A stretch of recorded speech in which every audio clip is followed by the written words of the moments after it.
Gotchki looking for that damage, finds him on the Diablo. Diablo forced it back out as their health drops low. The Immortal now is at 25%. Back down Yo on the Greymane, gonna be the first to fall.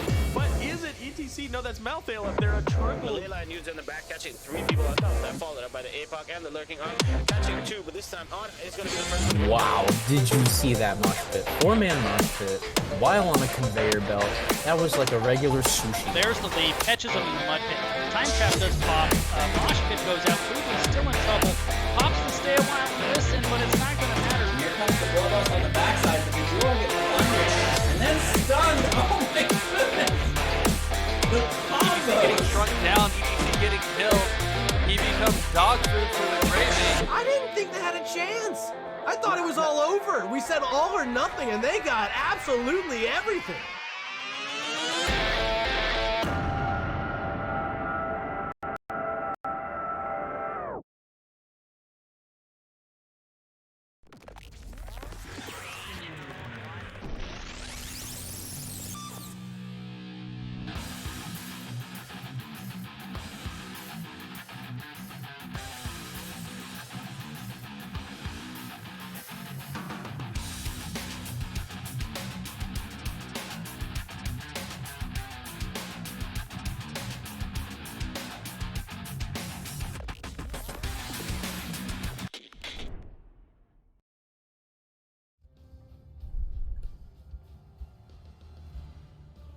Good evening, everybody. Welcome back to the Nexus Gaming Series. I'm Arrow. I'm going to be your caster for the evening. It's so good to see everybody here. Welcome, everybody who was just watching Salvaje pwn some noobs. So glad that you could be here tonight. Our match is going to be a Division E East matchup tonight between Car Crash Sounds and ReGen Rebel. And apparently there's some, like, CCS ReGen Cup thing going on. Like, I don't know what the deal is there exactly. I'm sure it's something to do with, you know, CCS teams and ReGen teams, and I'm just here to look pretty, I guess. But anyways, let's take a look at our standings here with ReGen Rebel and Car Crash Sound, see where they're at and how things look overall as the season gets closer to the end. Currently 15 points there for ReGen Rebel. Car Crash Sound sitting at 9. CCS there are really looking to get some points, try to stay in the potential for that playoff position. ReGen Rebel looking to hold on to that spot, right? I mean, they're only a few points away from Ice Crown Citadel Queens there with 11. Tar Pit Tipplers. What are these names in Division E? What's going on in Division E over here?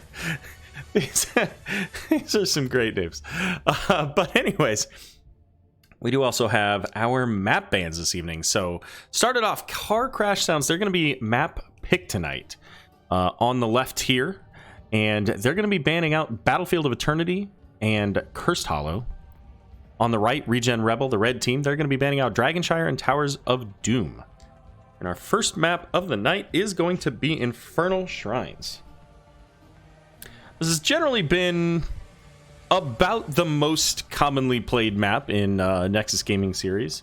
I'd be interested to see what the map statistics are like comparing like NGS to, obviously Heroes Lounge isn't doing North America anymore, but you know, what their map statistics were like, what CCL's map statistics are like, Girls Gang Squad, like all of these different organized play scenarios, and seeing what their overall map pools are like and how they compare.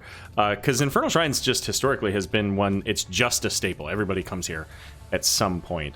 But yeah, the objectives are pretty decently balanced overall. You know, it's something where you have to kind of tend to fight over, but there's also a pretty significant macro element too. So it's all around a pretty good map. It's not my favorite. It's not my least favorite. It's pretty much right in the middle, but it's a good balanced map. Just double checking to see if we've got all of our main players here. TREX. So Fujin's playing. I saw that you were in the chat. So Fujin, feel free to tell us about this ReGen CCS Cup or CCS ReGen Cup, whichever it is. I don't know which one was first.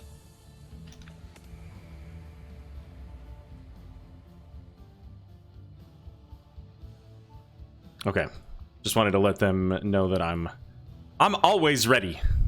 We're ready to go. Sir Rift Dyson Sphere. Just out of curiosity, do you prefer it to be pronounced Dice on Sphere, like with the O being separated as a capitalized separate letter, separate word there, or do you prefer Dyson Sphere? You know, just wondering. Inquiring minds and all that good stuff. But it looks like our game is all set up and ready to go. Got all of our players, and it's time for Infernal Shrines. Let's see. I have to change one other player. Alrighty then. First hero that's going to be banned out is going to be Gazlo. Gazlo on Infernal Shrines can be a little bit of a challenge to deal with because of that team fighting that I mentioned earlier. When you're in that control point zone, when you're in that shrine area, a Gravo Bomb can be very difficult to avoid. You're confined to just a few key areas within those shrines. So having Gazlo in there can be really tough. I don't think he's very, like, he's okay at clearing the shrine. He's not necessarily better than a lot of other heroes, but his teamfight potential in that scenario is pretty solid. Falstad also going to be banned out. Falstad, a hero that has that global pressure, and his level 1 talent, the Lightning Rod talent, is banned from NGS for the moment because it's insanely broken. And by broken, I mean literally broken. They said that it's not interacting the way it's supposed to. But there's Chromie as well, and kind of the same reason that Gazlo gets a lot of value here. So does Chromie. Having a Slowing Sands cuts off easily half of mid shrine, bot shrine, like the top shrine. It becomes maybe even worse. And then Sonya's just really strong in general, but this may even be arguably her best map. Really good at clearing the shrine. With the changes to the slam build, I mean, you slam a minion and you can hit half of their team. First pick gonna be the Tassadar. So having a Tassadar pick here early does open up the option for CCS to go into something that's a little bit more divey, like maybe not divey, but like a stealth hero, like a Zeratul, that can get onto the Tassadar, stick on him, burn him down real quick. Because Tassadar doesn't have a ton of escape tools. He's got potentially that dimensional shift at 13. But Brightwing and Diva going to be the picks here for CCS as they, again, I mean, Diva's got great shrine clear overall, and has a mech explosion that can help to clear those even better, while also zoning out the entirety of the enemy team. And Brightwing's just a strong hero. Which feels weird to say. 2021, we're talking about Brightwing being a strong hero. You love to see it. Brightwing, one of my most played heroes, so really excited that Brightwing has made her way into the meta in such a strong way. But we're gonna get Stukov and Mei, so this is a combination that could be absolutely devastating. You could set up your plays with Mei with an ice wall. Tassadar also has force walls, and while maybe in some ways less effective and in some ways more effective than Chromie's Slowing Sands from a zoning perspective, having that force wall can really direct traffic. But you put out an ice wall from Mei, get people stunned in there, and then you've got Stukov to drop a silence. Well, what comes next? We'll have to see that. Thrall's going to be banned out. Third and final ban from CCS, and Johanna going to get taken out as well. That's it. Those are all our bans. CCS all the way. That's all.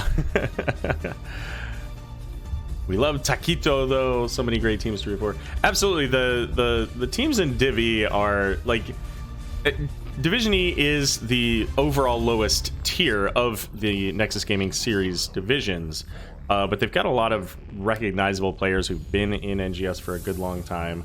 The teams, they've got, you know, these guys are here to have a good time. And Kael'thas and Diablo. So Kael'thas, again, really strong here because of the fact that he can throw out his living bombs onto minions, spread that all over the enemy team and the other minions nearby. And then you've got Diablo. Diablo able to charge into the walls of the shrines. If he goes Apocalypse, which generally is the case, on these shrines you could have an Apocalypse covering half or more of the shrine. But Zool and Vala are going to be picked up. Zool can get a ton of value here with a double soak, which I would guess that's what we'll see. And then Vala, just a lot of damage potential. Sylvanas rounding out the draft for CCS, going to allow them to push harder with those Immortals, those Punishers, to really make sure that they secure forts every single time. So these are really strong drafts. I think the macro potential is slightly in favor of ReGen, because that Zool really does a lot of work. Going into Diva, she doesn't quite have the same level of clear, depending on the talents she takes, so we'll see how that goes. But that being said, Zool taking wave clear talents makes it a little bit more difficult for his team fight. Also, a polymorph, Kael'thas with his gravity lapse, Diablo stuns. Like, there are a lot of ways that you can mitigate Zool in a team fight if you go for those talents. So we'll see how that plays out. The Diva Mech Explosion, I think, along with Kael'thas, like, these are tools that are going to really provide Car Crash Sounds a lot of value. Let's get into game number 1, shall we?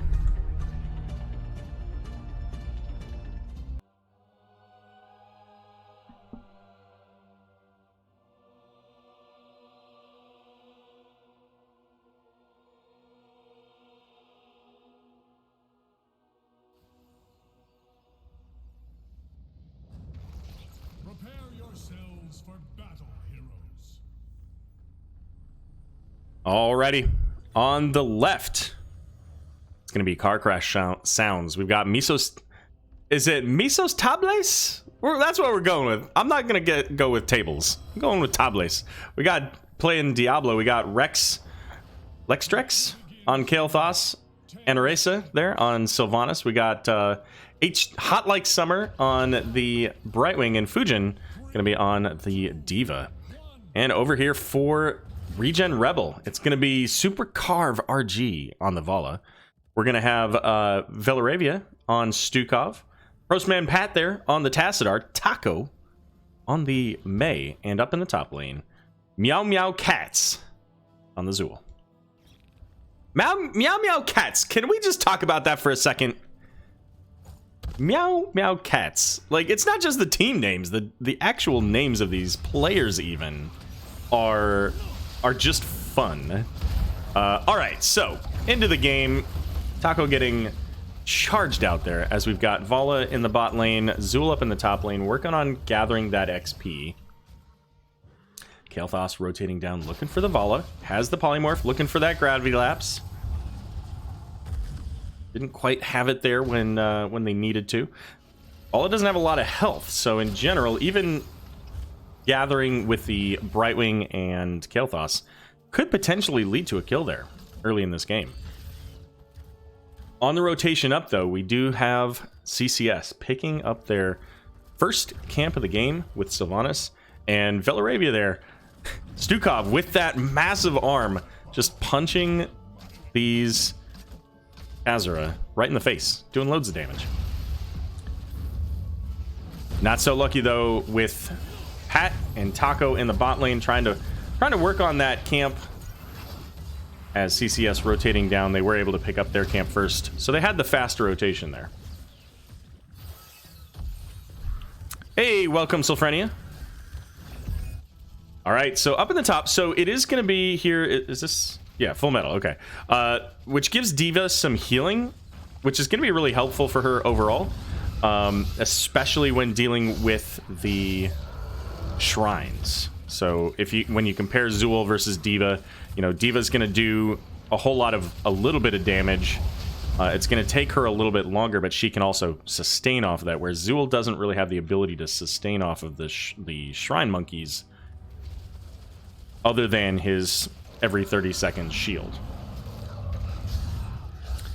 But it is the Cursed Strikes build for Azul, so he's going to be able to get that cooldown reduction based on that level 4.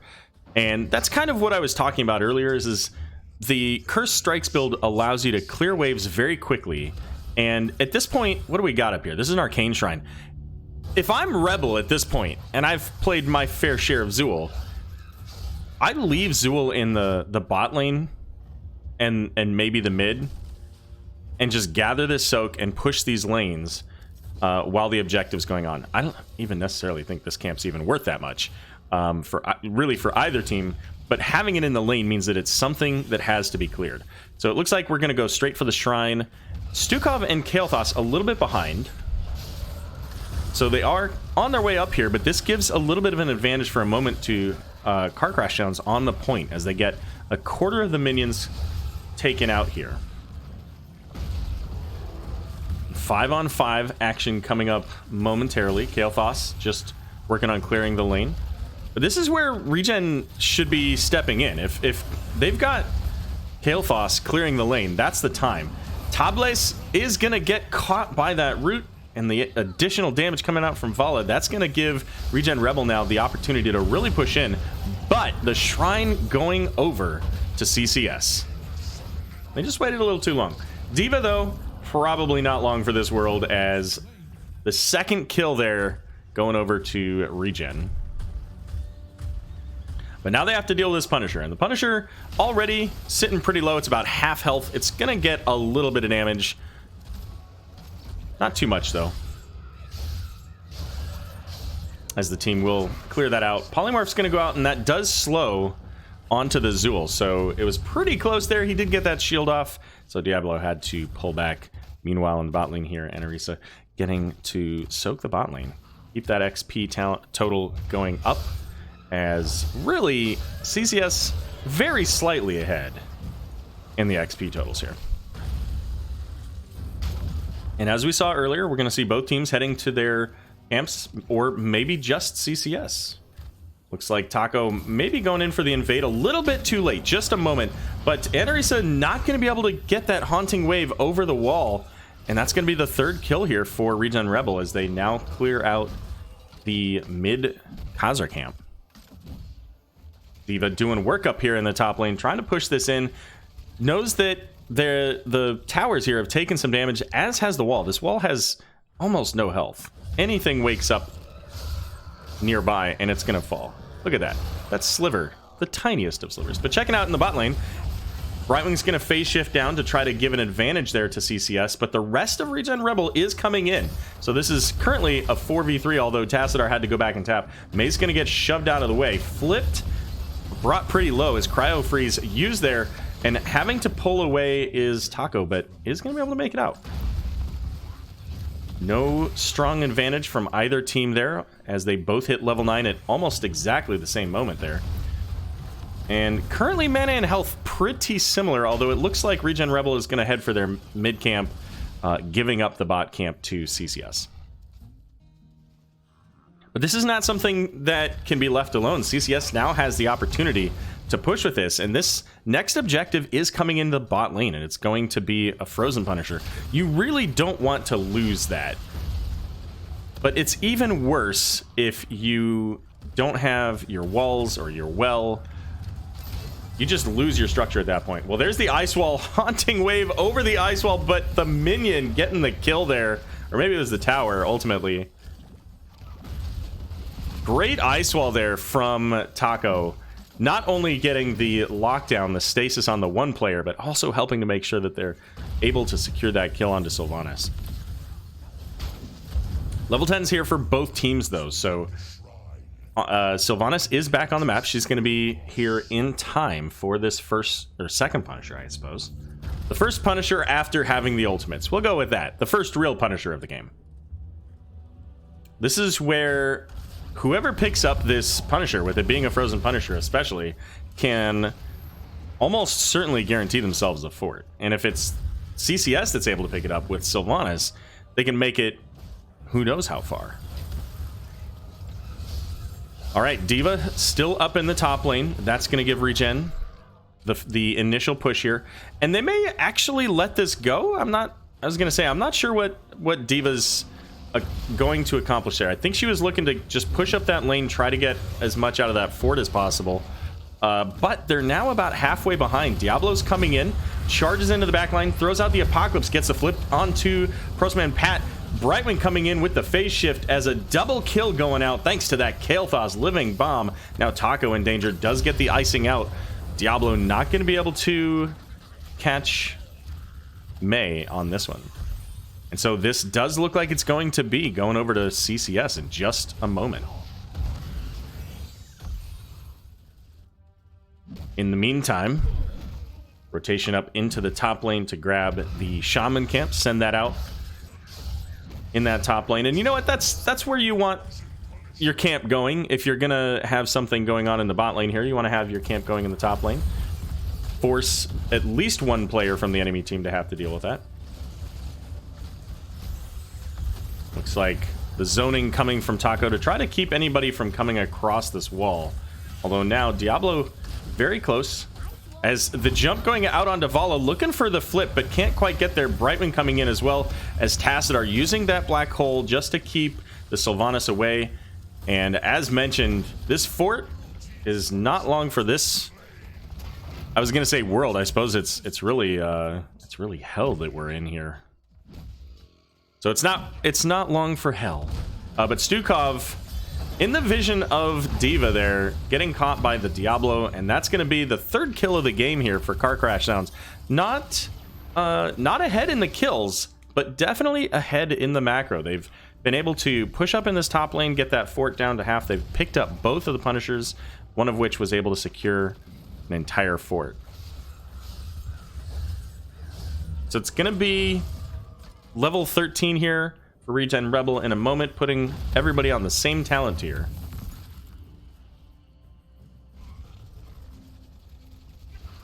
And this is where the game starts to get interesting. When you get these next set of talents. Kael'thas, likely, I think, going into the Fury of the Sunwell. I think that's the name of the 16 with the double flame strikes. So extra zoning potential, but also a lot of damage with that burning flesh at level 7. The 8% of a player's health is really going to shred a Mei when she's in her cryo freeze, and if anybody's nearby, potentially that Zool or the Stukov as well. Here comes an ice wall. It's not going to land on any heroes, but does isolate the team. Blizzard coming out as well with the black hole, and they're able to take out Brightwing. Can they get the Sylvanas as well? They do. Apocalypse just barely going to miss, but splitting the team just enough to keep Mesos Tables alive. The Lord of Terror running for his life. And with those 2 kills, ReGen Rebel now has... They've got the go-ahead to do something, and they need to find that. Could be mid, as the next Punisher's coming mid. Right now, Vala getting a little bit of push here, but right now, just a whole lot of dancing from ReGen Rebel. After 2 kills, you kind of want to get something, but they didn't really commit to this very much, so they're going to be able to get both of the towers. But that's all they're really going to get here. So that's a little bit of a boost in XP, but they're still behind. So CCS is in a great position here. They're going to be 16 by the time this next Punisher comes up. Diva doing a lot of work with that. Let's see if we can check those stats. Let's see. Before? There's the XP stats. Oh, fight coming up. Diablo's going to get rooted there into the silence. Black hole coming out is going to stun him as well. Mei in the backline does use Cryo Freeze, gets flipped and deleted. Zool with the Poison Nova, but no heroes to really land that on. Really primarily a disengage just to force everybody to pull back there. But now with 16, CCS looking really strong here as they're going to be able to pick up yet another Punisher, the 3rd Punisher of the game. And Diva not very far behind the Zool in that XP count. But the total XP about 10% higher going over to CCS. So really doing a great job as a team in general, making sure to gather all those minions. And let's actually take a look at that. How does that look? The minions, again, about 10% of the minions going over to CCS. Which is a pretty big deal considering you've got Zool on ReGen Rebel with that cleave build to try to get as much of that as possible. So yeah, D.Va and the rest of the team doing a good job of keeping that soak up. Level 16s here for both teams with D.Va up in the top and Brightwing in the bot. So Brightwing's working on just keeping that XP coming in. She does have that phase shift to come in with a big heal along with that level 7 I can't remember the name of it. Peekaboo, given the shield as well to both her and the target. So a big burst to keep somebody alive as the second fort of this game going over to CCS.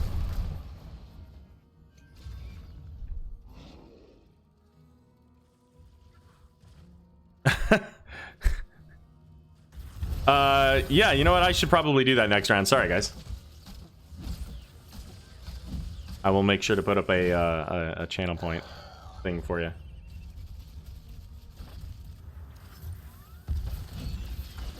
All right, so full cleave build there for Zool.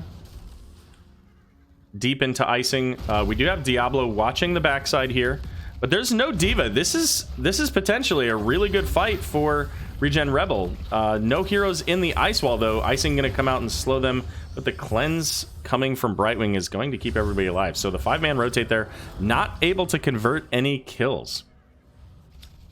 Meanwhile, D.Va up in the top lane, keeping the lane pushed away from her structures. So still losing the towers at some point there earlier, but this is her place to be, and possibly looking at this fort.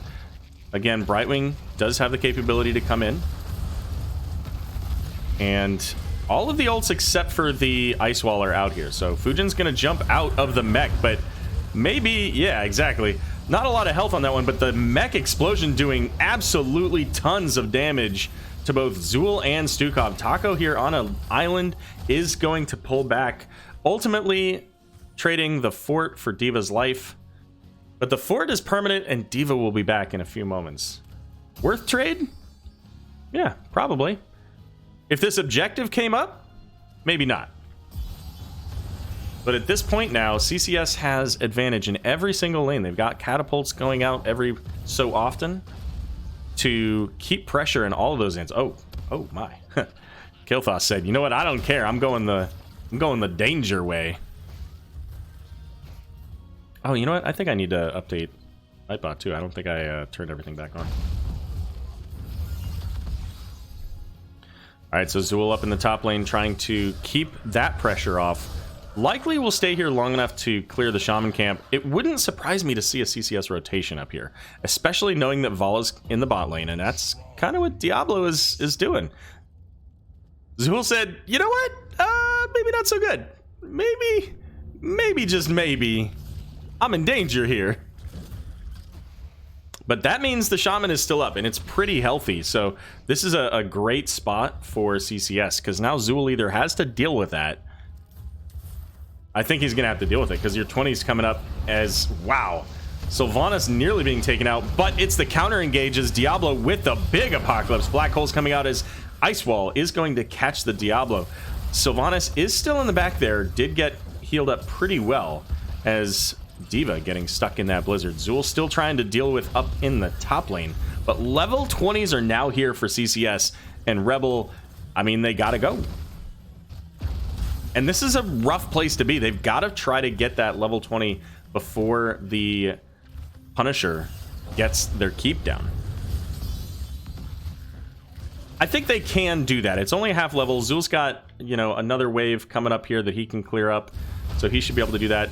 Diablo's going to get the Hellgate. May's going to be stunned and polyed and sent to the graveyard. And that could be just the kill that CCS needs to be able to take this into the keep and possibly to the core. Removing Mei from the equation is absolutely huge. There's no ice wall. There's no real front line. Zool, I mean, maybe, but probably not. Zool doesn't, I mean, the moment he pops his Curse Strikes, the enemy team says, okay, let's stun you, and then he dies.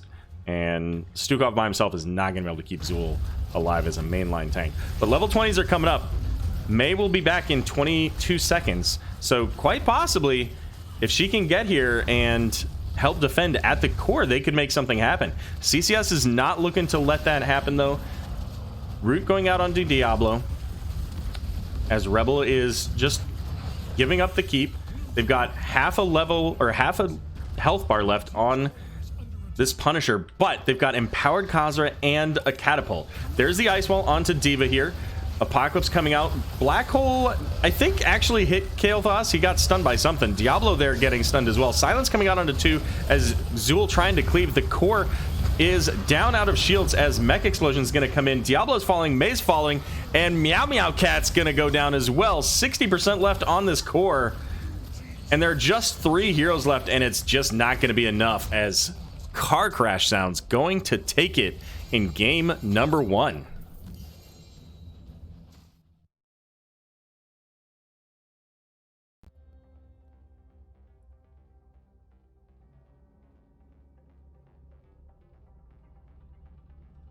Even in kills, 7 kills to 7 overall. CCS, as I mentioned, was very strong in the macro game there. They kept the pressure on. They were able to pick up each of the objectives. So even the early game team fight advantage that ReGen Rebel had didn't allow them to convert the victories they had. We saw really primarily that one team fight where they got 2 kills in that bottom lane, and then couldn't quite figure out where to go and what to do. And if they're going to be successful in game number 2, they're going to have to figure that out. But CCS did a phenomenal job there, and it actually wasn't the Fury of the Sunwall. It ended up being Ignite. I would have picked Ignite. I just expected it with the Burn Flesh and the Pyromaniac that's the way that they would have gone. It's Pyromaniac reducing cooldown for your not Convection, your Flame Strike. RDR. Alrighty then.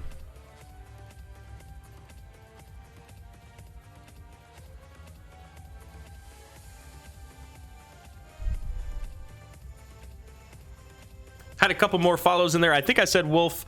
Thank you, Sylphrenia, Rift earlier, and Exy just a few minutes ago. Welcome everybody here. It's Division E East between Car Crash Sounds and ReGen Rebel, the latest ReGen team. I think Car Crash Sounds is also a newer team in the CCS. Listen, there are a lot of CCS teams. There are a lot of ReGen teams. I can barely keep track of the ReGen teams. So I'm not positive on the history for Car Crash Sounds, but I think they're a new team this season. So both of these teams, looking to make a name for themselves. And again, they're both in that position where they're looking to maintain playoff standing. They need to get these points in order to get that 8th place potentially for CCS. And who knows for Rebel. At this point, they're 6th, but that could change. And we're coming up on the end of the season. There are only a couple of matches left. This, I believe, is actually a flex match. So, pretty critical. I believe today's Saturday, so if there's anything tomorrow, then there's maybe 1 or 2 matches left for each of these teams at most.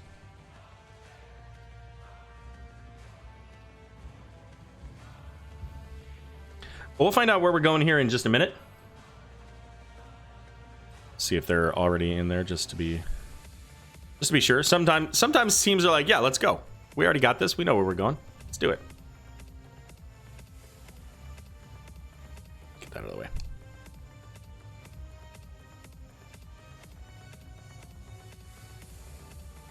So I think, depending on where they go, they had banned out on CCS. They'd banned out Falstad, Sonya, Thrall.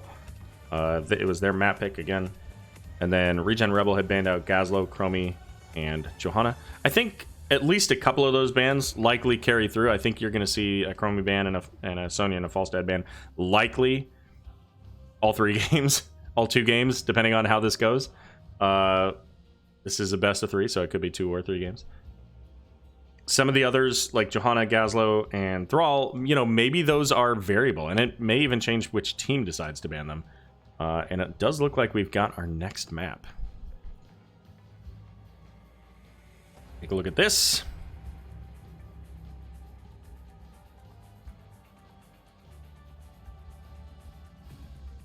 Game number 2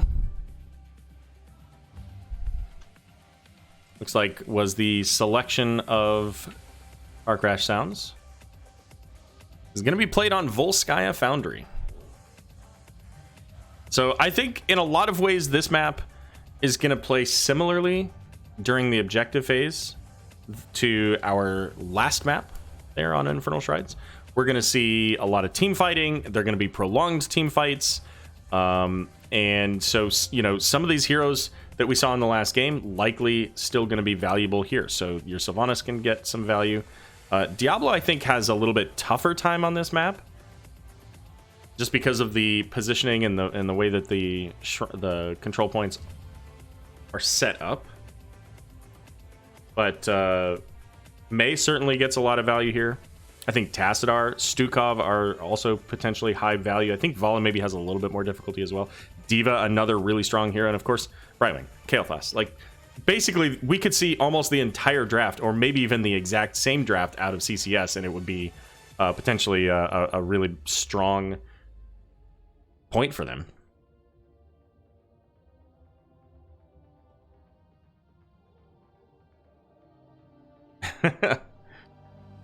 Fujin coming in with the CCS emoji.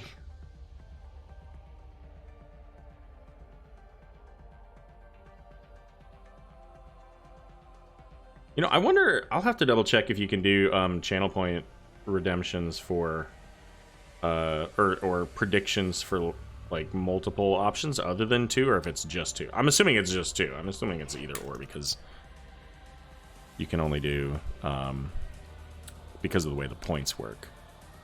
But maybe not. Go to that page here. Maybe there's you can do a poll with multiples.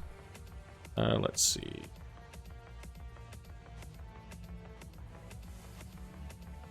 My second monitor is literally right behind the microphone. It's great positioning for talking. The microphone's right here, but it's not so great for if I want to do something. Let's see. Where are the channel point reward queue? That's not what I'm looking for. I have a poll prediction. There we go. Add that. Let's see. So, oh yeah, it's just 2. We'll do 5 minutes. We'll start it at the beginning of draft, and you guys can go from there. Looks like we're waiting on one player from ReGen. Thanks, Silvahe. Yeah, it's been a little bit since I've actually done like polls, and like I knew polls were potentially more. I just didn't know if the predictions were. They really are. Yeah, you're betting against the other people. Your channel points versus them. Like the only time that you just straight up lose is, of course, if nobody is on the other side. But otherwise, the channel points go to somebody. Somebody gets a win. Personally, I'm less of a fan of channel points versus polls for like this kind of thing. But I mean, you know, people want to vote with their channel points, by all means. We do have all of our people back. It looks like the teams are the same, so that makes it nice and easy. No switching around of names in the pop-ups.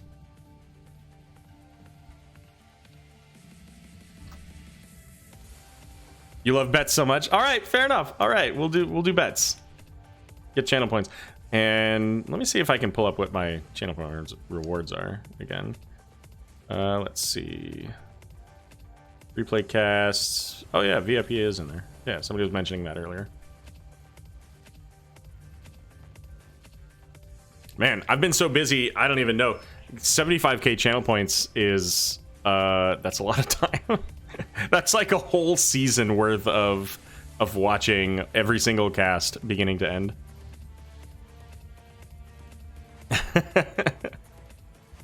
Alright, looks like both teams are ready. Just wait on them to push the button here. Arrow doesn't like fun confirmed. That is absolutely true. But you know what I will say is, did have some fun earlier today playing a little bit of Phasmophobia. Was playing with a friend, a fellow Twitch streamer, who he streams Beat Saber.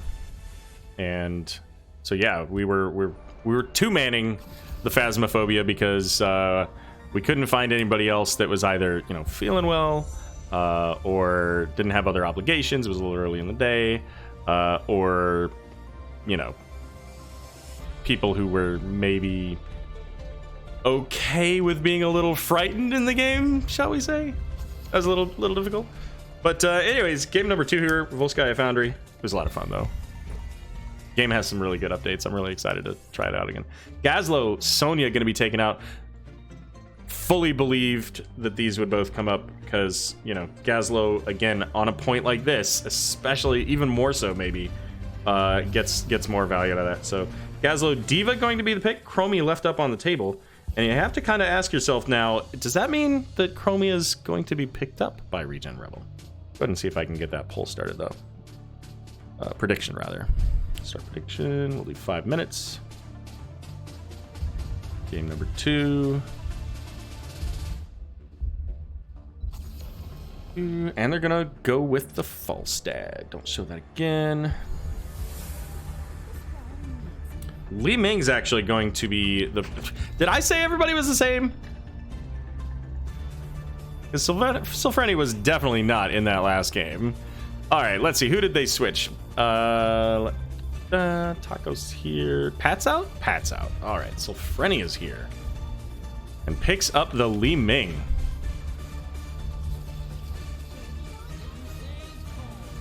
But that leaves up Chromie. As mentioned, Chromie is going to make it onto the board here for CCS. And they're going to get that Johanna as well that was banned out last game on that 3rd ban.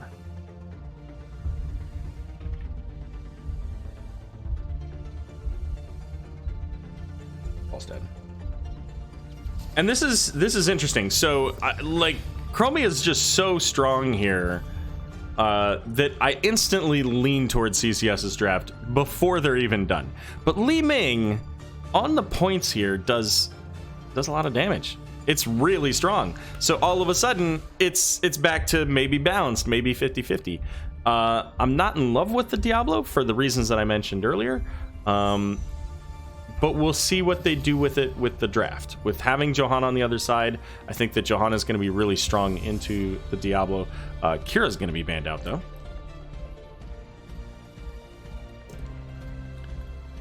So, yeah, Wolf says, I'm all in CCS. There you go. Bring it to game 3, says Salvaje.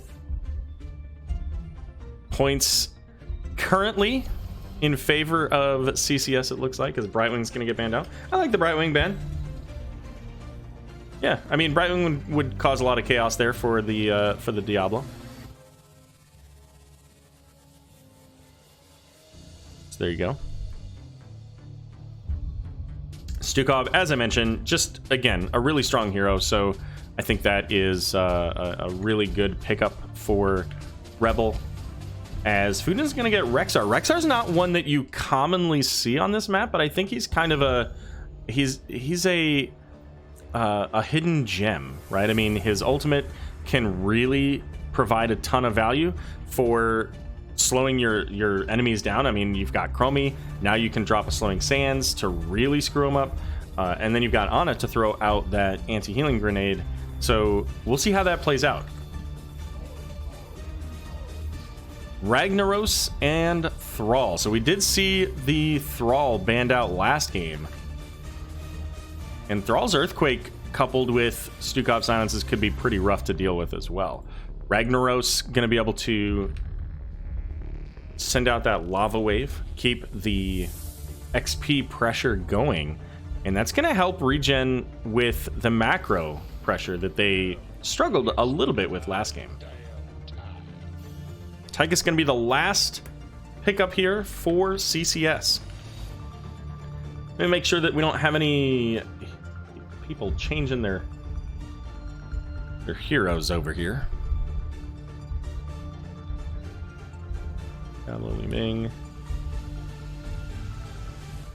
All right, looks like we're good. Yeah, Tychus at the end there has a lot of targets. I mean, Ragnaros, Thrall, Diablo, Stukov, they're all pretty high health targets. So Tychus is going to have a really strong game here, I think. Did the channel point thing already go? Did it finish? What was our... All right, so we've got 71%, it looks like, in favor of CCS. So 71% don't want to see a game 3.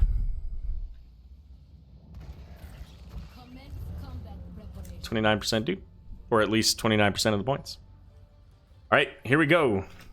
Game number 2 between CCS and RGR. On the left for Car Crash Sounds, currently up 1-0 in this best of 3. We got Fujin playing Rexar Mesos Tables on the Johanna Anarisa.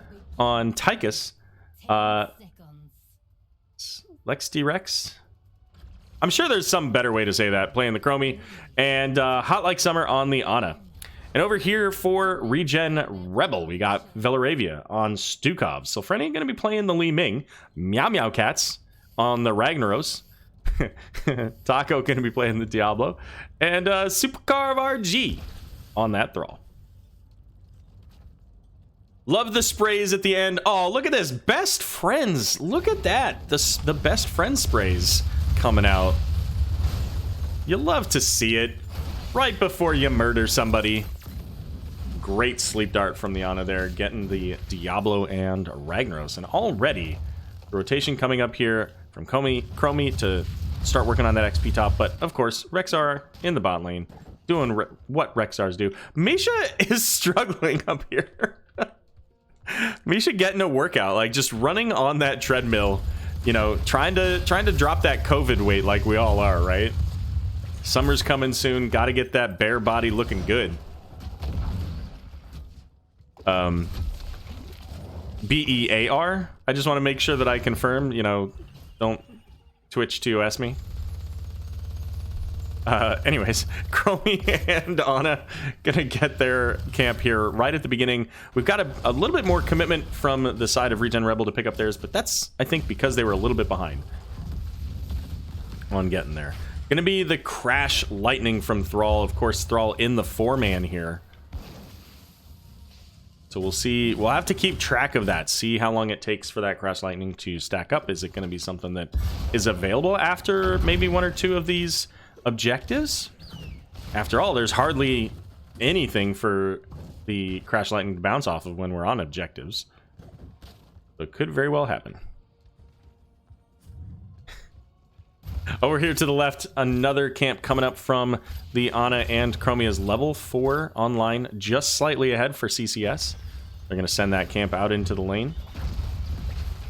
As ReGen looking to split up and missing a little bit of that XP there in that lane.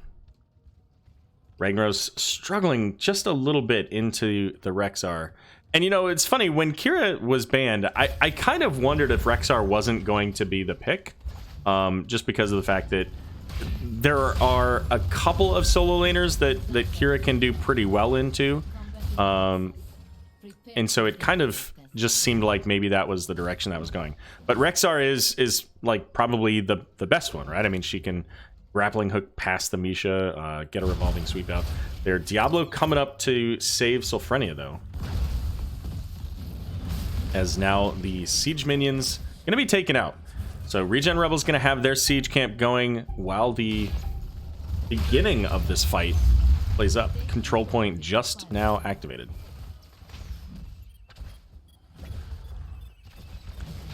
And it is going to go over to ReGen Rebel first. Meow Meow Cats. Going into the... what is that called? Lava Wave? Lava something? Blast Wave? There we go. I knew it was something like that. Blast Wave build there. And yeah, I mean, why not? Car Crash Sounds rotating down, recognizing that ReGen is pretty much not coming up to deal with this. And so they're going to get themselves a free heal camp. That's going to be very beneficial, especially since they're now level 7s. Coming in with that heal camp, they can get this quite easily. 63% for ReGen, almost 2/3. But Ragnaros really far forward here is going to be able to make it out. Ragnaros has had a little bit of a struggle against the Rexar and a little bit of the team rotations we saw a little bit earlier there. So it has to be somewhat more careful, perhaps, than the Rexar. Because, of course, Rexar can use Misha to protect. We're all holding on to this point, but the contest really doesn't provide any value except to let him know he's there. I think if CCS was really interested, they could have taken that out. Diablo going in is going to have Tychus with the minigun. The minigun was already out, though. Biotic Emitter coming out, and the anti-healing grenade going to take Diablo off the map. Ragnaros coming in with Molten Core now. But objective basically done. And we see Li Ming and Thrall there. We're trying to contest it, pulled off for just a moment, and that happened to be the moment that the objective flipped over. Probably my favorite talent in the game. Subdue there for the Johanna. Not one that you often get the quest complete on, but even if you don't, it's so impactful, having that 80% slow. And just the, well, it looks like, along with that one tower. Possibly the flip onto Chromie here. Big Johanna condemn is not quite enough, though, to keep the Chromie alive. So down in the bot lane, Thrall versus Rexar. Thrall is going to be able to take out that Misha. And speaking of Thrall, sitting at 8 stacks on that Crash Lightning. Diablo just about to complete souls for the first time in this game here. Charging in under the towers. Didn't take too much damage, though. Had a quick heal from the Stukov as well. And we'll see if this is now going to be the switch for the rest of the game. If Thrall's going to be focused on Rexar, and thus leaving Ragnaros to do Ragnaros things elsewhere, or if they're going to bring Rag down and give Thrall that relief. Siege Camp's both going to be going out here. Thrall's going to get the root, but it's just a little bit too far away to be able to secure them the opportunity to push in on the Rexar. It is going to be the boars for Rexar there as well. So, as mentioned, that's such a wide radius, and it's just such a long cone that it's going to cover any of these control points, and that makes it so much easier for the rest of CCS to control those fights. Sleep Dart misses there as Taco is going to position aggressively here. Does not have the flip onto Johanna and getting brought down really low, 120, but Tychus gets that last bit of damage there to take out the Diablo. Diablo's coming back, but doesn't have any souls. Now, Thrall is the only one really nearby, as Li Ming coming down to try to poke at this team. And Sofrene going into that teleport build, so has the Calamity, has the Dominance as well. So if they can get kills, even if it's onto Misha, getting that burst of health can be quite beneficial.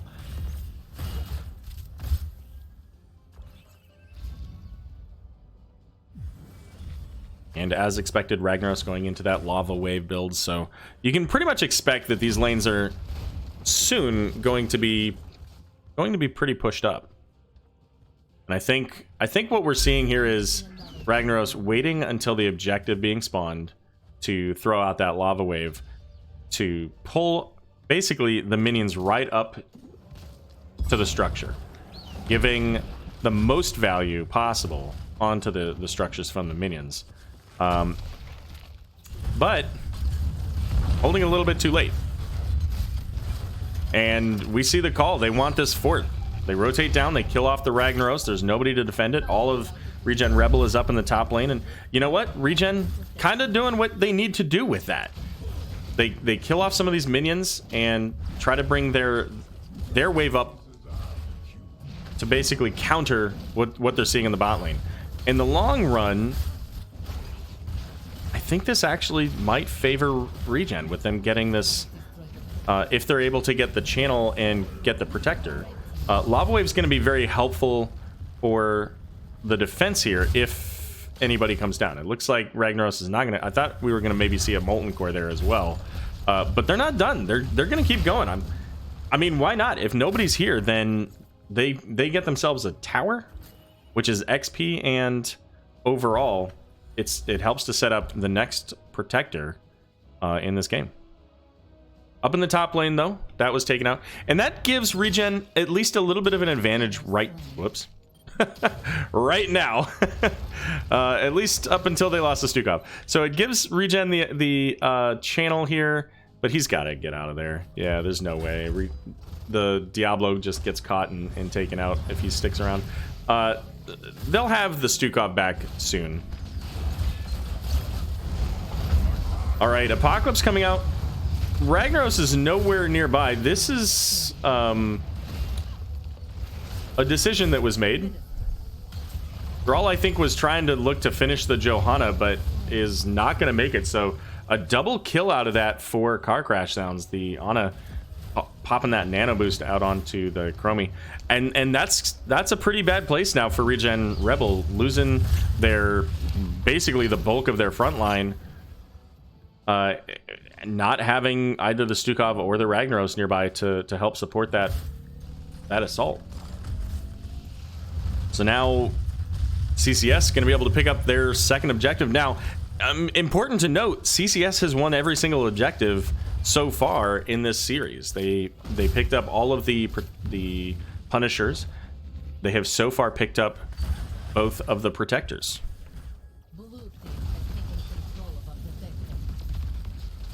And here comes that Protector. Going to be able to take out the top fort now. That gives some strong value to CCS, but they're looking for kills in the back here. ReGen looking for maybe that Ana.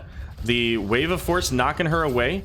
They're all looking to try to get a root. I don't think he had it quite up. I think he used it earlier there. But they're not able to get those kills. So they're instead going to now return to the Protector and try to get this down. Ragnaros switching into the Molten Core here.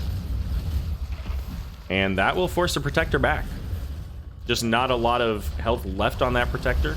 So if they stay there, they potentially risk both of those heroes in there. Johanna might be able to make it out of that, but Chromie getting caught by a stun would not be in great place. There's the Blessed Shield coming out. Stukov caught by that stun and deleted. Chromie doing so much work there. The Apocalypse is going to lock down the Tychus, and Misha falling in the back. And here comes Li Ming with the resets, gets caught by that Condemn though, and doesn't have enough mana really to keep going. But Chromie deleting Diablo. Ultimately, a 1.5 for 3 trade there in favor of CCS. We're all going to come down, get another stack of that Crash Lightning. Has 22 out of the 30 required, right? Yeah, 30. Okay. But with just Thrall and Li Ming here to defend, Midfort's going to go down as well.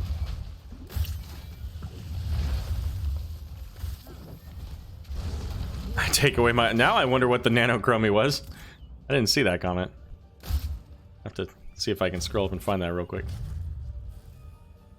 Chromie MVP popping off. Yeah, I can't find the Chromie comment. I'm sure I'll find it later. All right, ReGen checking the heal camp. They don't know that Chromie has a time trap there. Oh no. Oh no, there's the slowing sands. Oh, it was just a little bit too late to drop that. Taco going in, does get the flip. The Tychus shoved against the wall. Apocalypse coming out with the knockback from Stukov though. Rexar has the feigned death. Li Ming in the backline all by herself is going to get taken out as Fujin basically just saying, I'm going to chill over here for 5 seconds. You can't touch this. Just the one kill there onto the Li Ming, but that is such a high value target. Getting the kill onto Li Ming makes it extremely difficult for ReGen Rebel to consistently fight at this point. They can't push in with their Thrall Ragnaros without absolutely being obliterated by a Johanna Subdue level 7 talent there. No need to check Mike. Okay. No worries. And Control Point C coming up soon, and this is where things are really going to be dangerous for ReGen Rebel. They have to now evaluate, is it more difficult for them to address that point with level 20s on the opposite side? Or is it going to... And just fight them there? Or do they fight them with level 20s under their own fort, but with a protector? And it may not be a choice, as Ragnaros is going to get caught by the tip of that sleep dart. Diablo looking to go back in. Here comes the boar assault. That's actually, I mean, if you're going to lose somebody, having them use half of their ultimates is not a terrible thing. But at this point, this is not a fight you want to take, I think. Stukov with the flailing swipes to push the team back and allow for that disengage. But it looks like ReGen, they definitely want to look for a fight now rather than doing it with the against the protector here.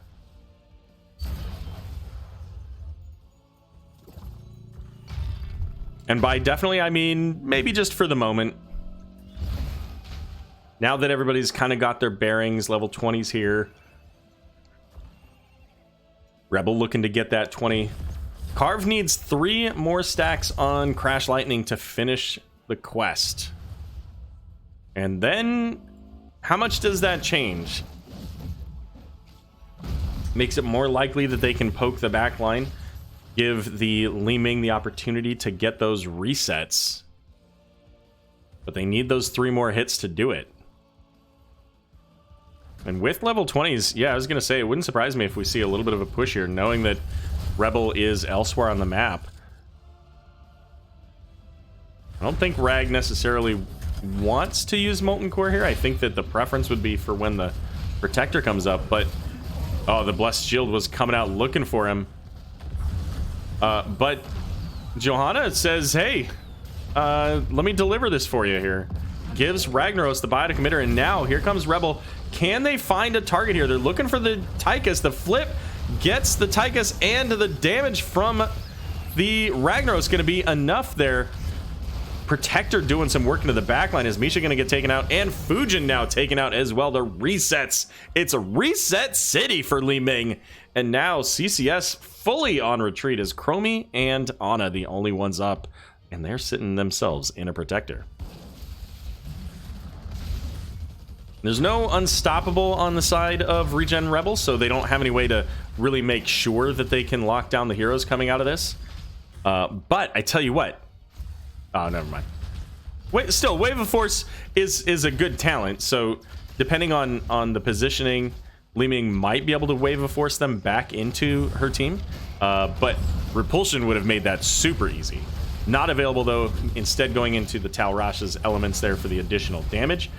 But here comes CCS, and it's 20 versus 20 at this point. We have Lava Wave available,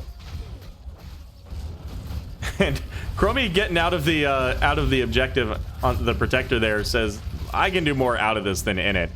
Slowing Sands coming out, Blessed Shield coming out, and Thrall going to get a shield there just at the last moment, somehow surviving. Diablo goes in after the Johanna, the flailing swipe knocking back Johanna. And the first keep of the game going over to ReGen. Lava Wave coming in as well just to help secure that retreat. And this is the first time that ReGen is ahead in structures. And yes, I get it. They still have the same number of structures. But overall, having a keep down is far more valuable than having all of the forts down. Consistent catapult pressure. It's in mid lane, so it's the easiest one potentially for CCS to clear. But it's definitely the first signs of life here for ReGen at the end of this Volskaya Foundry game, where it looked just a few moments ago that they were done. We see the pings calling for movement here. CCS is being a little bit more cautious now. They just had their nose bloodied. They don't want to walk into a fight unexpectedly. Maybe find themselves into that Diablo with an Apocalypse or a Thrall with a Root. Crash Lightning still one stack away. Super Carve RG is looking for that stack. Was able to get 2 in the last fight, but needs that third one.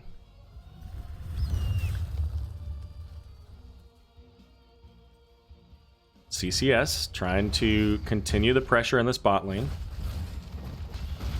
Not sure if Rag... I don't think Rag has Molten Core quite yet. We can take a look. No, he does. Never mind. So yeah, not something that CCS really wants to hard commit to. If they're going to take that keep, it's going to be when Rag's not around, whether he's dead or elsewhere on the map. And at this point, I'm pretty sure that Rag's not going to be elsewhere on the map. He's got double Lava Wave. He can hang out with the team. Thrall finding himself a Johanna there, who, again, has a biotic emitter, so that must have happened some point in the last couple of minutes, because... Right? Or did Rag die? Did I miss that changing hands again? I can't believe that actually happened. Anyways, bottom fort gonna get a quick burn here from ReGen. And CCS is probably gonna look to get some value top lane, but I don't know how much they get out of this. Especially with a lava wave coming into them. No minions left. They can make use of the Misha, as Tychus is going to pop Odin, so they're gonna look to get as much of this as they possibly can. ReGen coming up. Li Ming's going to be the first. Looking at that backline, Chromie falling a quarter of her health in just that one round. That one combo from Li Ming. And here comes Diablo looking for Chromie? No, Ana. But charging back in, gets the stun onto Fujin. Rexar, though, with the feigned death, is going to come up here. Can they get it? Oh, the active reload from Ana, keeping her alive for just an extra moment there, but it's not going to be enough. Ana trying to get away, gets a quick burst of speed there. Not even sure from what. I guess maybe from a... No, it couldn't have been from the time trap. But holy cow, she moved quickly. And the chase is on. Gonna be able to get this Johanna, the flip and the condemn. A double kill for ReGen Rebel, as they've got catapults now on the core.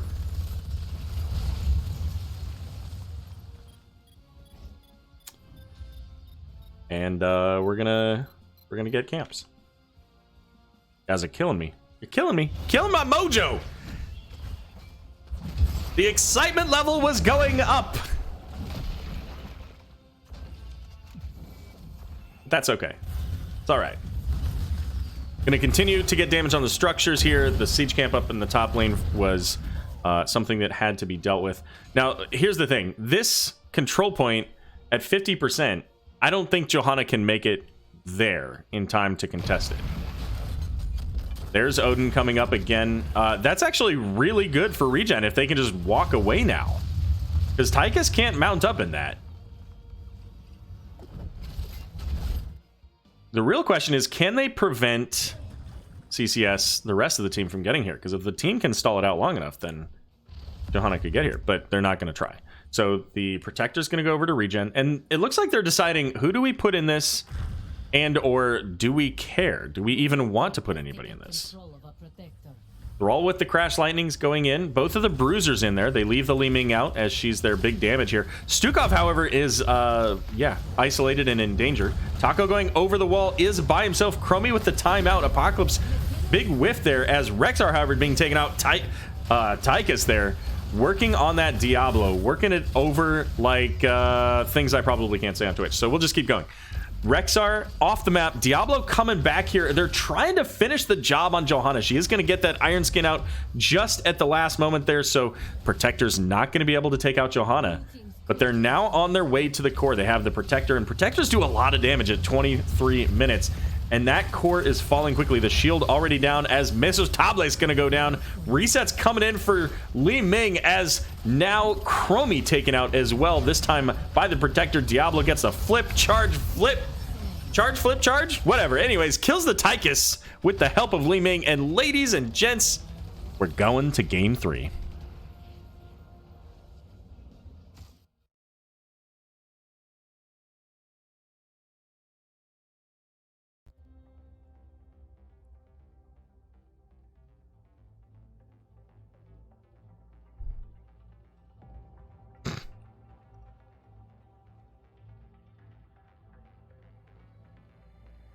What an exciting game. Sorry, I got a message in the middle of that. I should probably make sure I don't show that one on stream.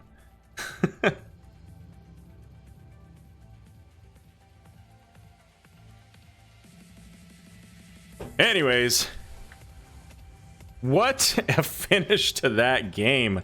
ReGen coming in at the end, starting it off with the kill onto Johanna at that bot lane, earning themselves the biotic emitter, and then it was the ReGen show from that point forward. Make sure I do this right. ReGen won that one, so all right. Channel points have been distributed. Congratulations to the winners, and thanks for playing for those who find themselves a little bit short on channel points now. There will be another prediction soon, however.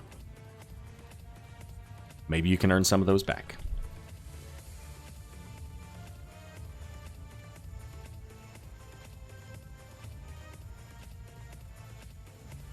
All right, we're going to game 3. It's 1-1 tied up between Car Crash Sounds and ReGen Rebel. I'm gonna take just a moment because I need a drink, not a special drink, just a regular drink. So we'll be back in just a moment as we wait to hear back from our teams and find out where we're going. You know, this is the first opportunity for CCS now. Maybe they want to have first pick. We'll see if they choose that. But don't go anywhere. We'll be back in, we'll call it 2 minutes. That's what we'll do.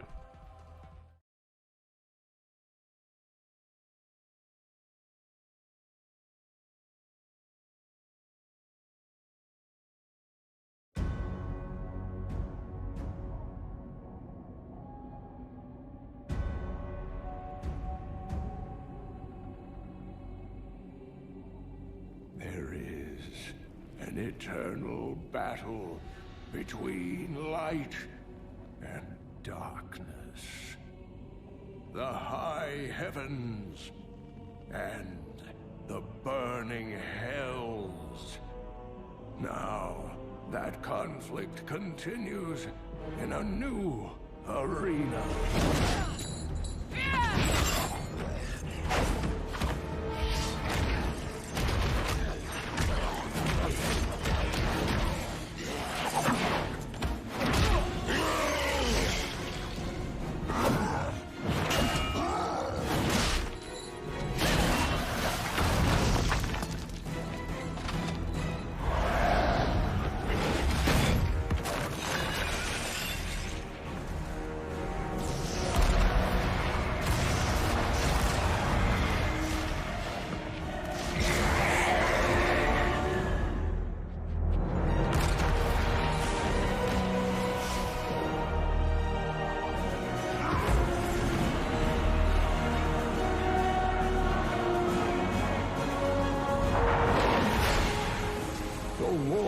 For the very heart of the Nexus is about to begin.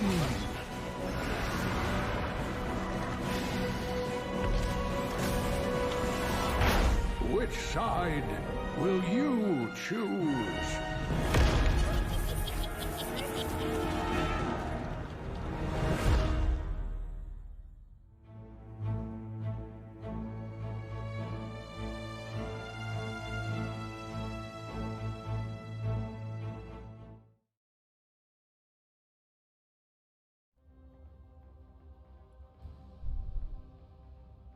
The eternal conflict indeed between CCS and ReGen Retro coming up. And, you know, how fitting.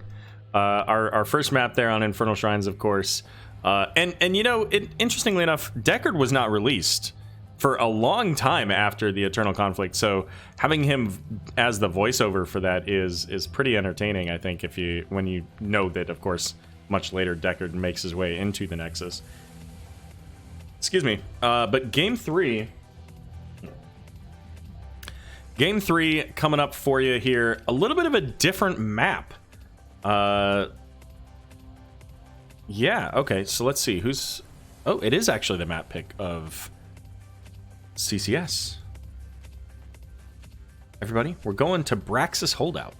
This is a very different map from the two that we just played on. First of all, it's 2 lanes.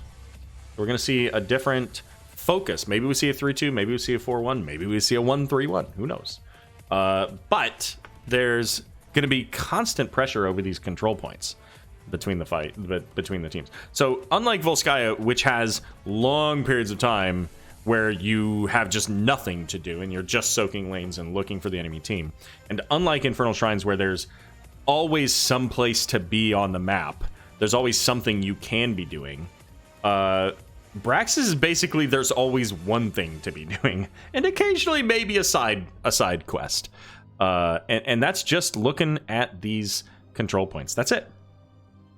So gonna be really interesting to see how they adapt their drafts, what changes we see. I think Diablo is a higher priority on this map, on Braxis than on Volskaya, and again, May another one. So Johanna, she can kind of get some value here too.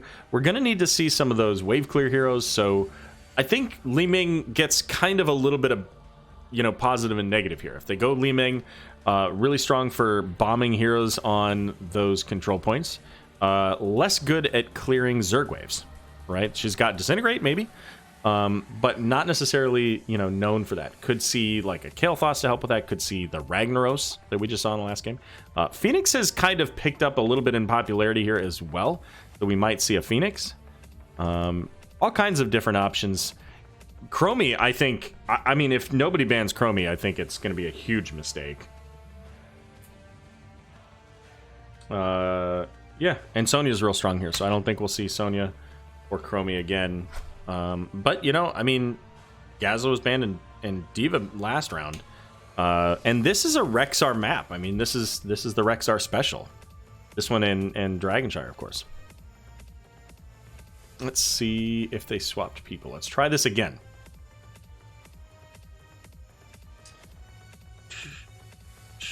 Okay, we don't have everybody, so we're missing one still. It's like we do have everybody for the other team, so we're good there. So there you go. All right, so Twitch chat, how you guys doing tonight? Having a good night? Everybody happy? Wonderful? I'm hoping... I'm gonna check. Hopefully this doesn't come through if there's any sound. Make sure it's good. Okay, it is. I'm hoping, yeah. I'm hoping when this is all done, I'm gonna send you guys to someplace special. Something a little bit different. And there's our 5th player. Looks like we are gonna get the swap in for Prostman Pat in place of Sylphrenia. I imagine that means that our teams are about ready to go, so we should be starting any moment now on Braxis Holdout. Have a beer and a fun game to watch, so life is good. I hope you've got it on the big screen TV. Like, cast that to the TV. Let's go. Maybe wait until my face is off the screen, because you don't need to see this all that big. But in about 3-4 minutes, you can put it on the screen.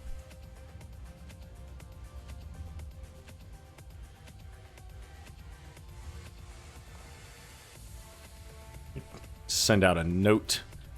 Let's see. So CCS versus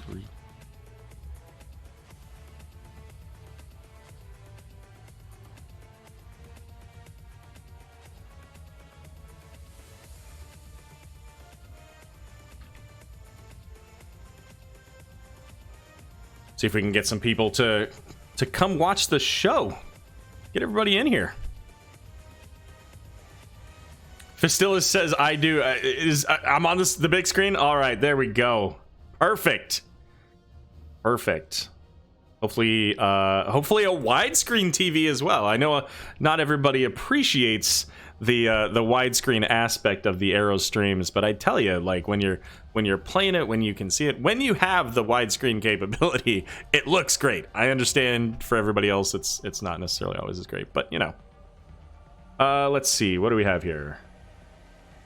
Somebody says,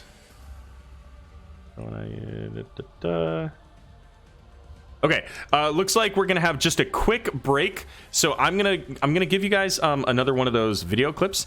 It's gonna be a little bit longer than the last one, but it's one that I don't get to play very often. So I hope you enjoy it.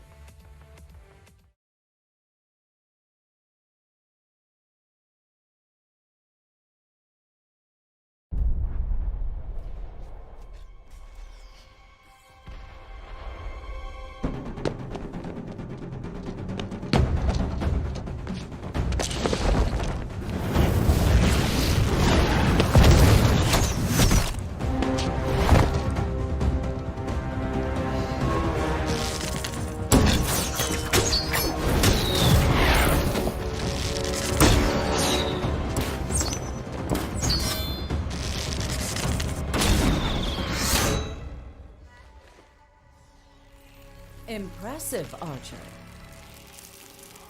But no idea what I am capable of. good, because you must be ready for anything.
Yield!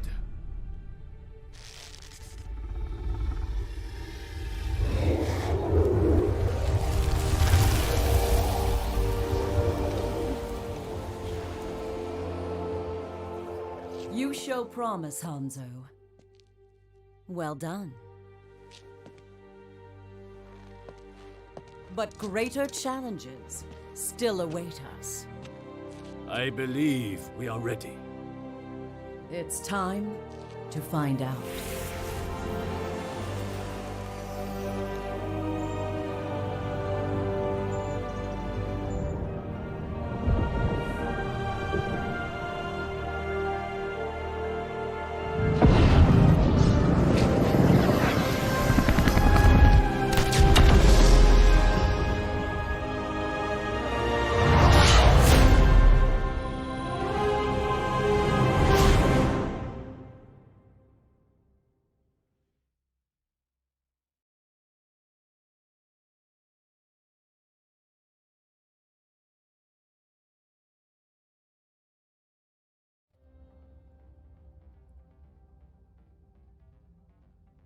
Welcome back. Easily one of my favorite video clips that Blizzard put out for the Heroes release between the Dragons event, the Double Dragons event between Alex Straza and Hanzo releasing.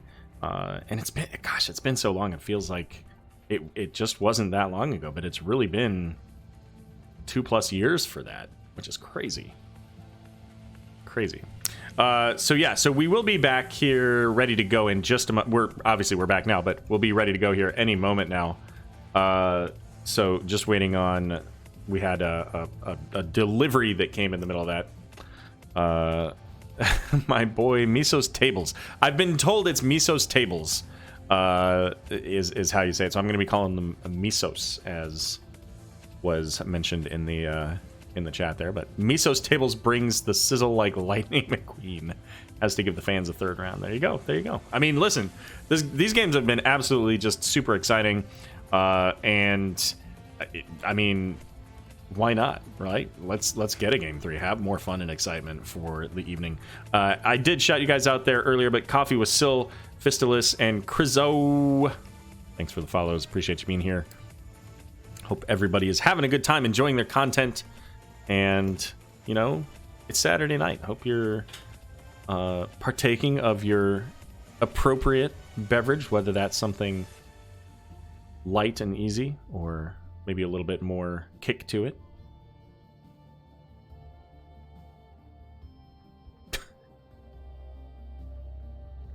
We're apparently now talking about pizzas in chat. So Frenny says that was stressful. What was stressful? Oh, the game. Of course, the game. I was like, what was so stressful about Hanzo and Alexstrasza? You knew the end result of that, right? Like, nobody dies. It's the Nexus. But apparently gluten-free pizza is not something that anybody's super excited about in this chat. Ready for a good one. I'm excited. Like, this should be very brawly. I mean, I think by the end of this game, my voice is going to be gone, and we'll have to have maybe Alpha come in for the interview, and it'll be all kinds of exciting then.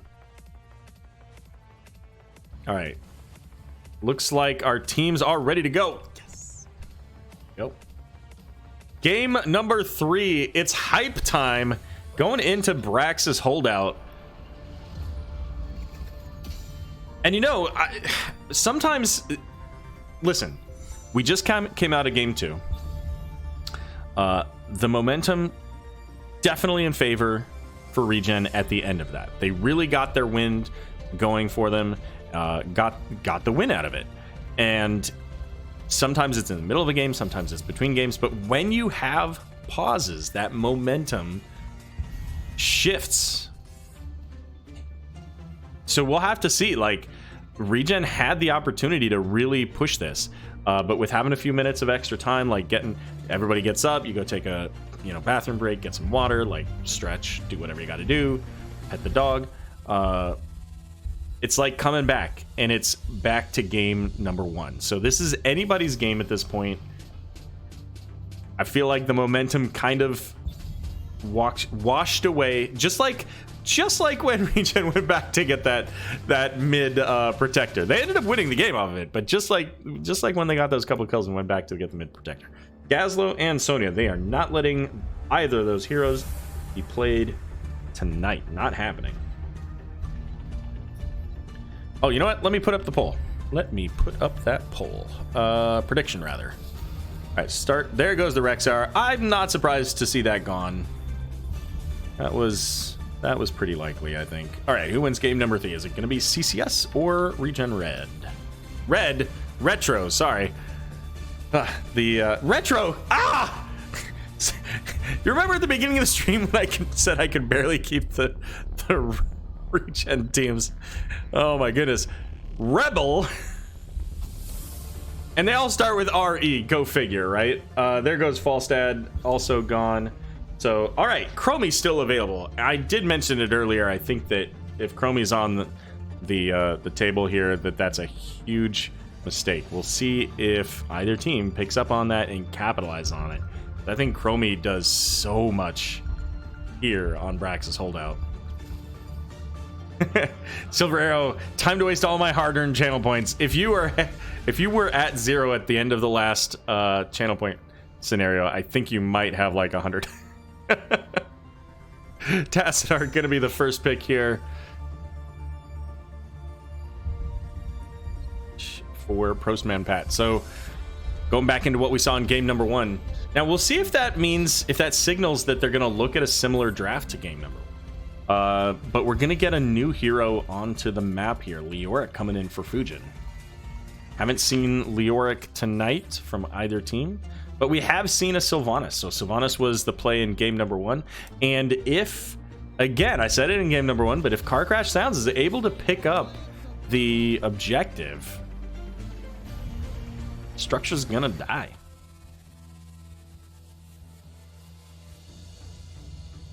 We're gonna get an Anduin and a Johanna coming out from ReGen with the Tassadar there. 460 on ReGen, says Sylphrenia. Gonna bet it all on the taco, says Silver Arrow. I do, just to be clear, Silver Arrow and Arrow not affiliated. Just want to make sure that, you know, that was clear. Let's see, gonna be the Ragnaros ban. I'm not surprised to see that. I think that's a good ban. I think Leo probably beats the Ragnaros in the lane until you get to 10, and then things get a little bit more difficult because you don't have minions. Wolf says, I'm all in on CCS. And why wouldn't you be? CCS has looked really strong here, and I like the Diablo ban. I mentioned it in the middle of the, in between the games there, that I think that this is a really strong Diablo map. But that leaves some really strong tanks up for Misos there. We could see the Mei. Like, Mei is fantastic here. You could see maybe an ETC for the Boops and the potential for that mosh pit. You could see Varian. They could... Oh, I was going on to the Anubarak next. I was going to say you could do Varian for that single target blow up, but not this time. Instead, it's going to be the Anubarak and Lucio coming in for Hot Like Summer. Yeah, Lava Wave doesn't do that much damage to the Zerg. Since the changes, it's not quite as crazy as it was before they changed the way that the Zerg works. It's still, I mean, having Molten Core, having Lava Wave, like, you can take out pretty much a full Zerg wave with those two abilities. And finishing it up with Malthael and Raynor. So that should be a pretty even fight between Leoric and Malthael up in the top lane, assuming that they split that way. They might not. This could be a 3-2 from ReGen. Raynor could potentially go up top with the Malthael for that pressure.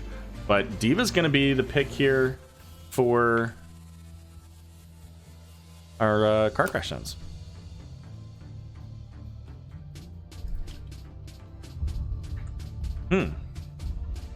So a lot of pressure there on the Sylvanas to make sure that she's getting as much damage as possible, because I think the triple frontline here is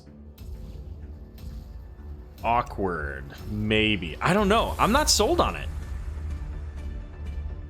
Let's see. So they did move some people around. So which of these? I mean, I don't think that they go 2-3 with this. So who goes in the 4-man? Is this a 4-man D.Va? Maybe? Reduce the damage, has the mech explosion, possibly. Let's see, take a look at... Oh, too late. Hopefully I've got those heroes on the... Or players on the right heroes on the right players, whatever, because they're popping up right now. It's game 3. The channel prediction is just about to finish. So hopefully, it probably will be finished by the time I said that into your ears. But let's get these teams introduced. On the left, Car Crash Sounds. We got Misos playing the Anubarak. Lucio going to be played by Hot Like Summer. And Arisa on the Sylvanas. We got LXT-Rex. LXT-Rex? I don't know. Playing the Leoric, and Fujin going to be on the D.Va. D.Va the Destroyer, I might add. Over here for ReGen Rebel, it's going to be Prostman Pat on the Tassadar, Velaravia on Anduin. Supercarve RG going to be playing that Raynor. We got Malthael played by Meow Meow Cats. And Johanna going to be played by Taco. We have a bit of a pause here. Hang on, puppy, they said. So I can only imagine what that could possibly mean.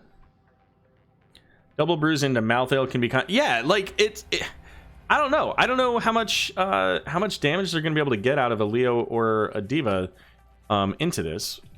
You know, their siege isn't super great. Maybe, I don't know. We'll find out. Oh, that was a very short. That was very short. Let's get into this game. You know how much they can siege. It's really all up to the Sylvanas. So I guess the goal here is to just try to maintain the points and use that Sylvanas trait to occasionally whittle down the structures, and then if they get that Zerg wave, just shove as hard as possible. So we'll see how that turns out. It is going to be D.Va versus the Malthael up in the top lane. Did not take that long for Malthael to get value out of that there. Fujin using that liquid cooling. And of course, liquid cooling, a little bit of a different ability. It allows D.Va to have her healing well on use. instead of having to go back for that. It's also a shorter cooldown. Instead of every, I think it's 2 minutes, it's down to 80 seconds. I'm sorry, 50 seconds. So it's all the time if she's in her mech. Basically, it's always going to be, almost always going to be available. And it's more effective. So there you go. All right. I should probably leave those up for a bit. Sylvanas already over here picking up this camp. And ReGen's going to start the channel. Fastilis. I love CCS, but Meow Meow Cats is such a great name. There you go. Dive coming in. Does miss the Malthael, but we've got Lucio to cause that slow. Are they able to get it? Not quite. Malthael able to sneak away. Didn't even take Fear the Reaper. Was able to just slowly, casually walk away from the explosion. Just straight up hero walk out of there. Fujin gets the wall behind her. But even that shock ray, not quite enough to take down D.Va there. But it is Leort versus Johanna in probably the slowest battle known to man. Channel is going to go over to ReGen for about a third of it, 32%. Fujin there charging into Raynor did not survive that on the mech, so a little bit of XP there going over to ReGen Rebel. And it looks like we've got 4 ones really in both lanes here. Meow Meow Cats once again in danger, this time not going to make it out. Raynor came up top here to deal with this. Now, Sylvanas does have the Merc Queen, so that's extra damage, 60% additional damage coming from that Bruiser Camp. And that's where this could get pretty high value. I mean, it's not just Sylvanas' damage, but if she can increase the damage of the minions around her, that's pretty helpful. Small percentage there, 10% going over to CCS as they continue that channel now. Nobody in the bot lane for ReGen, so Leo is going to be able to get a little bit of pressure as with the level 4 Neil Peasants able to clear up those minions quite quickly.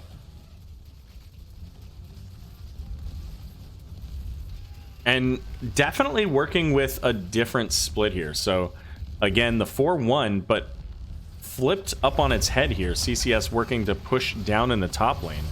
As we've got just the 2, Malthael and Tassadar, left to defend here. And ReGen not really getting as much value in the bottom lane, just being able to clear the minion waves, but not getting damage onto the wall, quite like CCS has been able to do up in the top lane. Rotation coming down though, CCS maybe looking for somebody here, but instead just going to go to the channel, to the point. Dive coming in onto Raynor. I'm sorry, not Raynor, Johanna. She's going to pop that Unstoppable and get out. Blind coming out as well. Just to make sure that the survivability is there. Looks like ReGen's going to start work on their Bruiser Camp and get that sent out. Raynor does have that Exterminator, so this should go pretty quickly. But again, that means that up in the top lane, the pressure is going to start mounting here. And Malthael can't really... I mean, he's not going to fight off 4 people. It's not really feasible. But T-Rex down here doing a great job of holding this and then being able to get out with the pressure coming in from ReGen. With the Bruiser Camp, they don't have that same value that CCS has with the Sylvanas. And speaking of Sylvanas, sitting once again onto the Siege Camp. And that'll help them to defend this. But they are losing a bit out of this. The tower goes down, may lose the wall. Yep, definitely lose the wall. May even lose the second tower. So that would be a high value for ReGen if they're able to even this out. Not quite, it looks like, but close. Channel once again stalled. 74% though for CCS. And as mentioned, I mean, CCS getting a Zerg wave is absolutely huge for them. They've got that Sylvanas to be able to provide that extra pressure too. Tassadar rotating down, so this is 4v4. Anorisa going to use the Haunting Wave to get over that force wall. And important note there, it is going to be Electric Fence, so they do have the additional damage and slows coming out from Tassadar for anybody that is caught by that. The blue's going to flip top, red flipping bottom. A little bit of a dance as we go back and forth between these lanes, but so far fairly even. The XP almost exactly the same. Anubarak having to burrow out. The Chastise just barely missing there. However, D.Va does have Mech Explosion here, so if they really want to commit here, which it looks like they may, they've got that Mech Explosion. Red beginning the channel now, so 46%. And really either way, even if blue doesn't get the full channel at 74%, they've got all but basically one Guardian. And if that's all they've lost, they still push harder with the Sylvanas than ReGen would. So really this is the longer this goes on, the better this is for CCS, no matter what the result is at this point. Raynor having to dive away from the team. Lucio getting caught here is going to get taken out by the fort. That negative armor, well, that's not what killed him, but the negative armor definitely doing some work. And the kill up in the top against D.Va. ReGen now level 10s, and they should be able to flip this soon, TM, and get themselves a Zerg wave. And that's really valuable. They're in a position now that they may be able to defend this a little bit better. Carve, however, in danger. Taco went up there to, I guess, ensure that the channel went off, and had to use the Blessed Shield to make sure that Raynor was able to get away here. And I think we're going to see both teams essentially just defending, because that's a full Zerg wave from ReGen, and CCS didn't quite have their level 10s online. You see, Sylvanas was thinking about it, was trying to catch that XP, but just couldn't really commit hard to that. Top lane is going to get cleared out pretty quickly. Malthael should be able to finish off those two. Fujin, though, getting very low from the Zerg. But the Zerg already going to be taken out here as ReGen makes their way down. Hyperion's going to come out, so that'll get a little bit of damage onto that fort as well. Probably bring it down to about health. Speaking of the Raynor, though, getting caught by the Leorican tomb. Oh man, it's getting late. Rain's a little slower. Oh, Lucio getting caught by the Chastise. Light Bomb's gonna come out. It's gonna hit 4. Leoric taken out. And oh my goodness, they are going down. Everybody falls as D.Va, the only one to make it out, as ReGen now pushing in, taking out this bottom fort with the lone Guardian coming in. That is a Guardian, right? Thank you, it is. Just wanted to be absolutely sure that I was not crazy on that. Holy cow, what a setup, what a play, what a bait from the Raynor, pulling everybody into the team. Carve saying, no, you're stuck in here with me, as Anduin pulling him out, and then that light bomb, the huge light bomb. Holy, I wish I had the replay setup. That was such a good play. Clip that. There's a hold on. I think that's even on the thing. Where'd that go? Clip that. Is that? Clip that. There we go. I don't know what that does. Clip, copy to keyboard. Okay. Or keyboard, clipboard, whatever. Oh, we got ReGen. They're baiting out this boss, but they didn't commit to it. They're level 13s. Oh, they didn't commit because they didn't have Malthael, of course. Makes sense. All right, so successful camp steal there. Whew, man. I'm jazzed. That was such a good play. That's easily the play of the night so far. But I mean, there's so much potential here. T-Rex gonna be able to get away. Nubrak trying to stay in front, making sure that the team is available. I'm not sure what this is. I'm not sure. Oh, you can see my mouse cursor. I'm not sure why it shows Malthael on the side of the screen. He didn't get any. Yeah, he doesn't have any quests to complete or anything. Anyways, the boss is coming up, so Electric Fence is gonna kind of stall out the Nubrak. Nubrak gonna get caught by the Chastise there and have to burrow out. Boss is gonna come in. Black Hole hits onto 2, but not any follow-up. Just taking the boss. That should be able to be cleared. It's gonna take a little bit. Again, the Sylvanas, really the primary damage on the side of CCS. Oh, I had the talents up. High 5 is the play there for Lucio, and So I love high five. I'm not sure that I would have wanted to do it here. And the reason for it, the reason why I say that is just because of the fact that this is already a team full of bruisers, and Lucio putting himself into the mix of that with using high five makes it a lot easier for things like that light bomb combo to happen. So it's tough. It's a tough call because you want that unstoppable. Speaking of unstoppable, Leoric trying to get away, gets caught by that electric fence, and T-Rex gonna be the next in the string of kills here for ReGen Rebel. 9 kills to 1 thanks to that essentially team wipe that we saw earlier.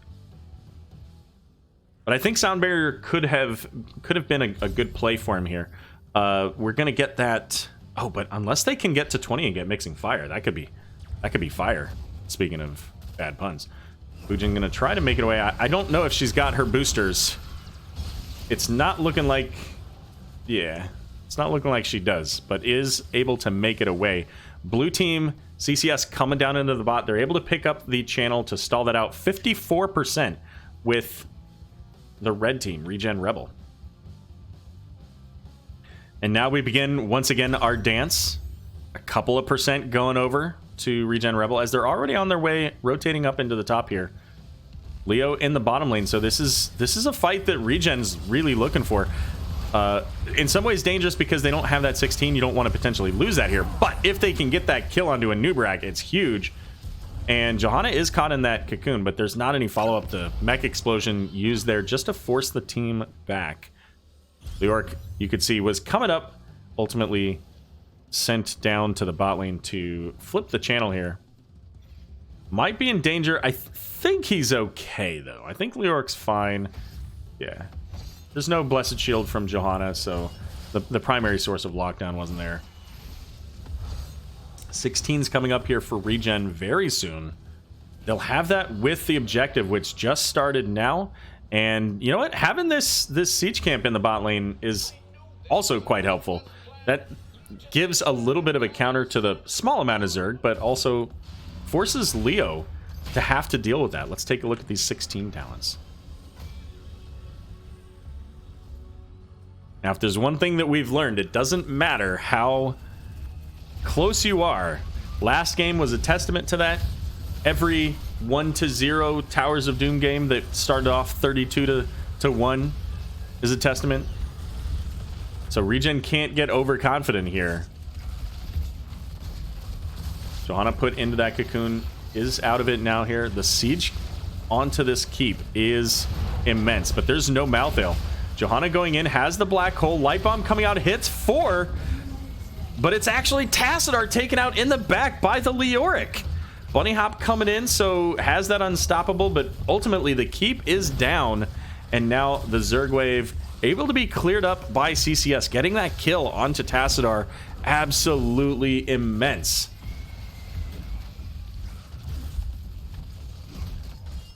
Zerg cleared up in the bot lane, and I think maybe ReGen's maybe considering doing this. I don't think I like that idea. They are still down there. Yeah, okay. There you go. There you go. It's almost like they heard me. Well, in 30 seconds, maybe they do. But yeah, that you're just asking for trouble there. And this is where, you know, we talked about it at the beginning in the draft. Like, CCS has a very strong front line, but they don't have much to go along with it. So if ReGen gets a solid engage into their front line, they're counting on something like the Wailing Arrow from Sylvanas to make sure that it's stopped before it begins. You know, whether that's silencing out the Anduin so he can't light bomb, silencing the Tassadar so he can't black hole. There's a lot of things that you have to be looking for in that, and I think that's probably why we see that high five to try to deal with those things. But that's a 1 second duration. It's not a lot of time, so Lucio has to time it pretty much perfectly. Silver Arrow, I believe last game it was around level 20 for the opposite team is when the comeback started. So that's a little bit away. But this is also a much earlier, it's a very snowbally map. Quite different from Volskaya. Now, this is where the comeback begins. If ReGen pulls his boss, and CCS is able to come in and push this. Yeah, I was gonna say they don't stick around for this. If they do, I think that's a big problem.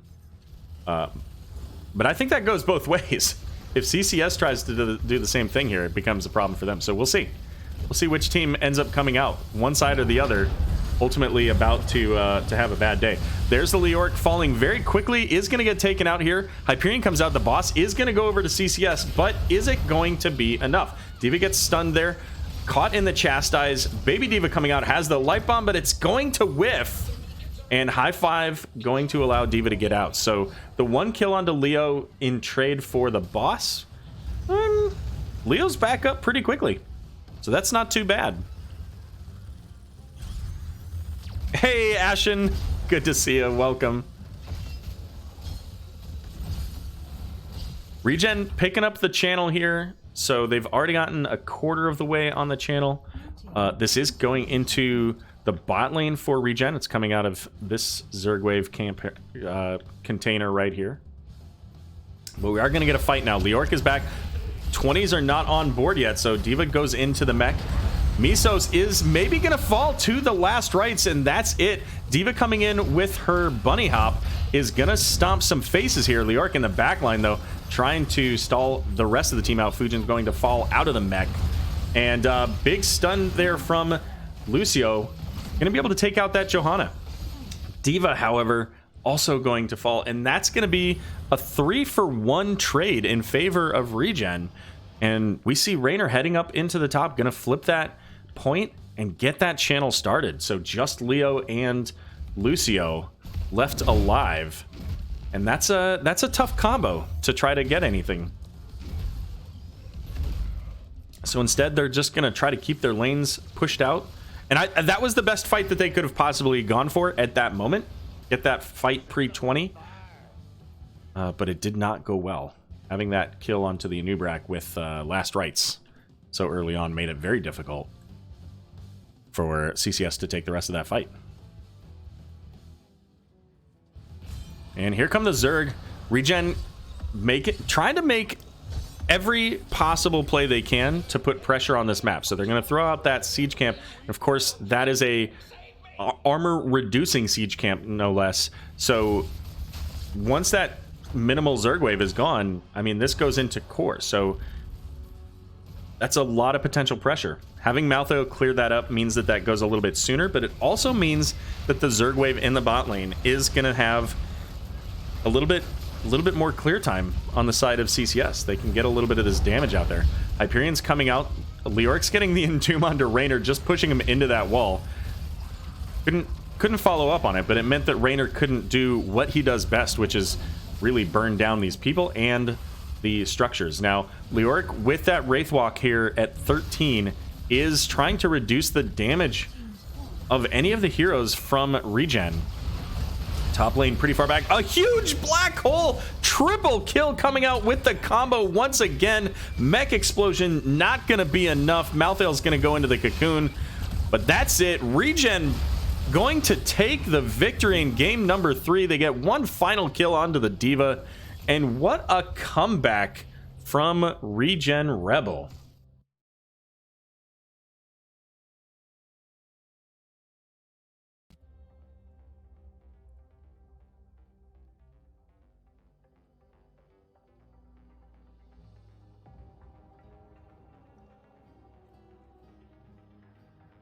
Absolutely insane.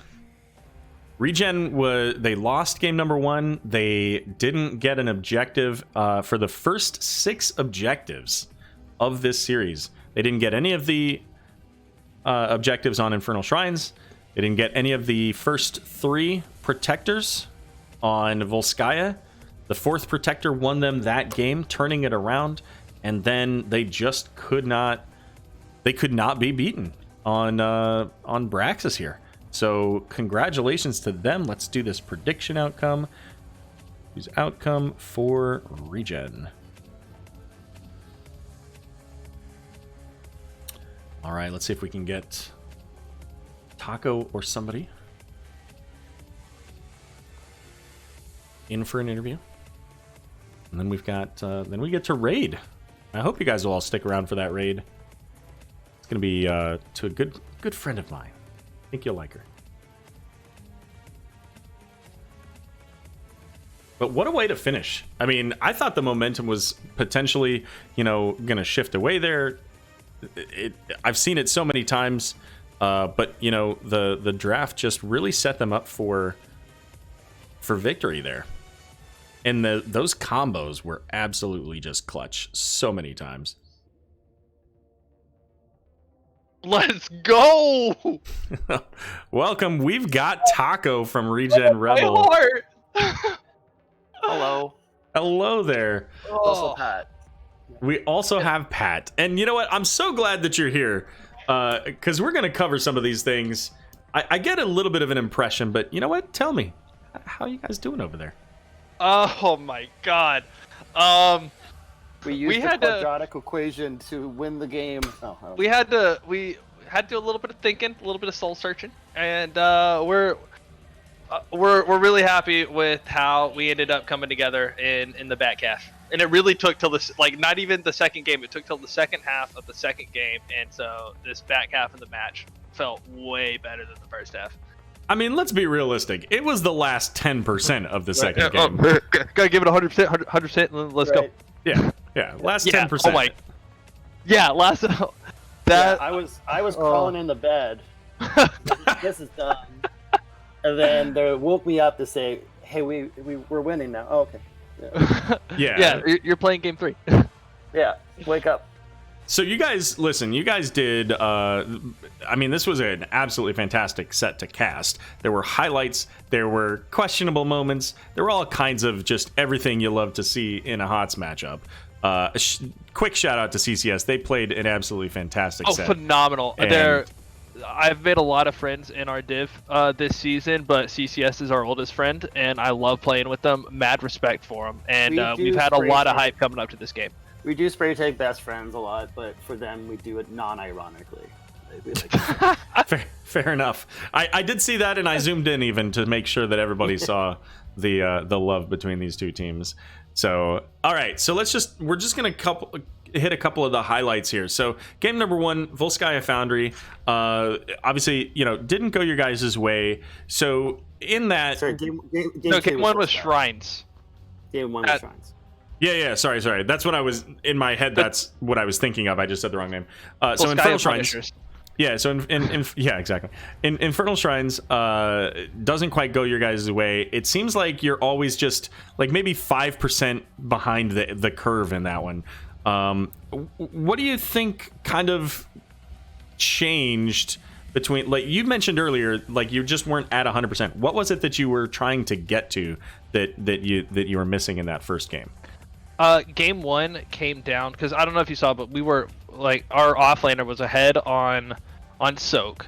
But props to Fujin on her Diva. She had a lot of offlane pushing that we just weren't matching, and then we weren't winning the 5v4 at the shrine, and we didn't pivot off of that to adjust appropriately. I mean, Pat, like, is that kind of what you chalk it up to, or do you have another thought on that? No, that's exactly it. Like, we weren't winning the fights that maybe we should have. Also, points to the Diablo spell armor was just making him impossible to deal with. And W build Diablo was so hard to play Diablo into. Was so brutal. So I actually thought about that for game 2, but decided into the trusty Q build. Yeah, so let's talk about game 2. Because game 2, and I realize, Pat, you weren't there for that one, but you were watching, I'm assuming. So game 2, the first 3 protectors come and go. You guys have some struggles, and then the fateful moment when Misos delivers you a gift. I still don't know how he died. Well, I mean, that's what happens when you kind of chase after a Ragnaros behind a keep. Yeah. He tacoed it. Is that what happened? Sure, we'll go with that. Yeah, is that what happened? He tacoed it? Yeah. Somebody clip it right now and label it something to talk about. Yeah, to talk about. Oh gosh. Yeah. So essentially, like, that moment, like, really shifted the momentum of that game, because quite literally that game was over. Like, you guys lost that game up until that moment. Oh yeah. Well, And to be fair to the rest of the team, I lost that game. I was missing a lot of my engages with walls, etc., and I wasn't making calls quick enough, or the right one, because just not making the right adjustments. And I take the full responsibility for the first, as you said, 90% of that game. So then you guys get a little bit of a momentum shift. You defend your core, and then it's a little bit more even.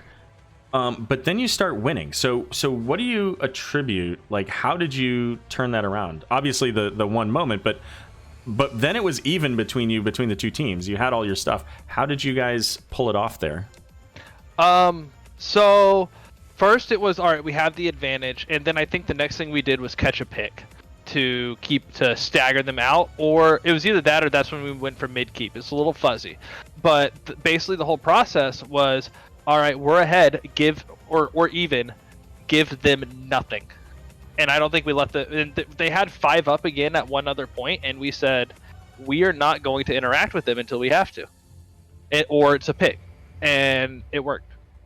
Yeah, that moment is when you actually went for that mid keep, because you ended up getting those 2 kills. You take the mid keep, and then that's where I thought, like, from my perspective, and of course I see everything, right? I'm looking down from above, so I see everything, and I don't hear your comms. From my perspective, I thought that you were giving them exactly what you were just saying. You were giving them an opportunity to come back into the game, because you went back for the protector. You got, pick up the siege camp. You go push bot. So you're literally all over the map. And I thought that there was a moment that Car Crash Sounds could have come back into that. They were not able to capitalize on that ultimately. But what was the reasoning behind getting everything else instead of just going core there? Because Chromie and Tychus were going with Anna sleeps. We're going to be a lot to siege into. Fair enough. So we had burn on that one. Sorry. No, I mean you're right, Pat.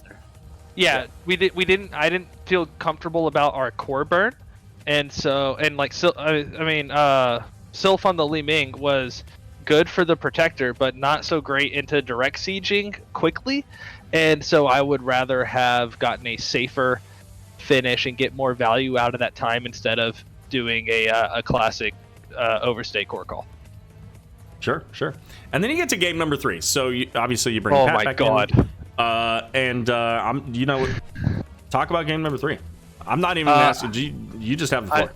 I finally got to eat, man. That was the first real food I'd had all day. He's a real athlete. He needs his that's why the delay. Our dinner was ordered and it was delivered 2 hours late, and so I was hungry. So we had 2 comps in mind. Based off of how the first half of draft went, we made a correct pivot, and we were in sync. I was more vocal than I usually am with shot calling, which is always better for shot calling. So I think that went well. And Pat, with the team voted MVP with the beautiful Tassadar black holes, great poke, great support in the top lane for Malthuel, and Meow just dominating the top lane. That game gave us a lot of breathing room, but you saw that they were going back and forth trying to deal with both lanes, and most of the time we were able to keep at least 1 point capped, if not both, and just kind of chipped in that percentage. But the synergy, the team synergy, the team communication is what absolutely carried game number 3. I do have to say, and in no way do I want to, take anything away from Pat in this, because those black holes were absolutely fantastic.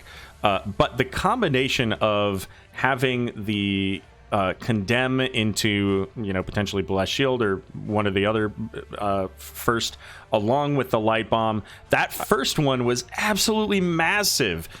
Right under their wall with the light bomb hitting for absolutely obliterating the team with all of the task damage.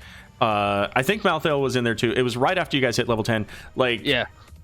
Play the game, no question. And then you did it again. Like you guys had 3 sets of those combos, and it looked so good. And so even like the moment you guys lost that second boss, even that particular moment where you just said, hey, you know what, this is at half health, they're coming in, we're even talent tiers, let's pull back on this. Let's not give ourselves up here. That was really polished. That's something that you would expect out of a team that's not just, you know, in Div E, but higher in the tiers. So that's a real big moment to say, hey, we're doing well in this. I'm happy to live in Bronze 5 for the rest of my life. I don't know what you're doing. It was, well, that boss fight in particular, since you mentioned it, like, it was, hey guys, let's start. And that was, I think you've been in some games where I am absolutely like, I hate boss plays. I'm so tired of losing on boss calls, whether it's Storm League or not. And so I was like, yeah, let's go for this boss. We see where they are. As soon as we don't see where they are, we leave. So we did, and then they finished it a little faster than I thought, so we weren't quite able to get on it. But it was just like, all right, I think we got 2 kills out of that, or at least 1, and so we said clear and stay back to holding pressure. Yeah, you got Leo, and I think you got a Diva mech out of it. Yeah. Okay. Oh, yeah, Diva barely got away. That was sad. I was so sad. Dodge, yeah. Well, listen, you guys had an absolutely fantastic set. Really excited that I got to cast this one. Any shout-outs? I'm glad you did it. I'm so glad you did it. Pat, you go first. Shout out to the team, both Car Crash Sounds, love you guys, but also to, there's a ReGen Rebel. Thanks, Self, to covering for me in Game 2. Your Ling is amazing. But yeah, GG's to everybody. Amazing. Yeah. Taco? Well, one, to the caster, Arrow, thank you so much for picking this up. Glad to have you cast a game for us this season, in our inaugural season. Big shout out to Car Crash Sounds. They're the team we've played against probably the most, other than maybe some scrimming, and they're always a pleasure to hang out with. Especially big shout out to my husband Stoic, or something like that. And I mean, Anna's just a pleasure to work with from a captaining perspective. Huge shout out to the rest of ReGen Rebel in that we have secured playoffs in our inaugural season with this win, and to my wife, of course, even though she's part of the team and just got her shout out. Also, and quickly, Murdad, our coach, is phenomenal. If you guys want to follow more ReGen Rebel, at ReGen Hots, at the Little Taco, that's where those tweets will come from for what's going on. Arrow, thank you so much. I was just about to remind you about the murder, but you got to it. Oh, also, sorry, real quick. Did you talk about the trophy? Only insofar as to say that there was one, apparently. Oh, okay. Okay, cool. so Design still in progress. Yeah, so it's a trophy that both teams agreed to play for, but we don't win it. The people who win it are our fur babies. Yeah, our cats we and our get dogs, to the present it to our companions. Yeah, so being the pets. Shout out to my cat Rushmore. I won it for you, buddy. Yeah. All right. I hope Rushmore appreciates what you've done. Yeah, he barely woke up for Game 3. Looking forward to the replay, bud. Right on. All right, guys, have a good night. Thanks for joining me. All right, thank you. You too, man. All right, so that's the end of our cast for the evening. Thanks, everybody, for being here. Don't go away. I've got a great raid for you here. But ReGen Rebel, the 2-1 victory over Car Crash Sounds. What a great match. If you didn't catch all of it, make sure you go back and watch the VOD. It was absolutely just fantastic. Again, wanted to shout out Supercarve RG for the sub. Appreciate you, my friend. So good to see you playing with Rebel here this season. Carve, of course, a former teammate of mine on ReGen Red. But thanks, everybody. Again, I'm going to send you over to a good friend of mine. Her name is Missy Alcazar. She's a dueling pianist. She used to work for Disney. She's going to tell you that when you get there. Plays a lot of different music, mostly on her piano, and then sings along with it. So I think you'll really enjoy her. Give her a follow. Well, you'll know. You don't have to tell her I sent you. She'll know that I sent you. Yeah. I hope you enjoy her stream. She's going for about another hour or so. Have a great night, and we'll see you again here soon.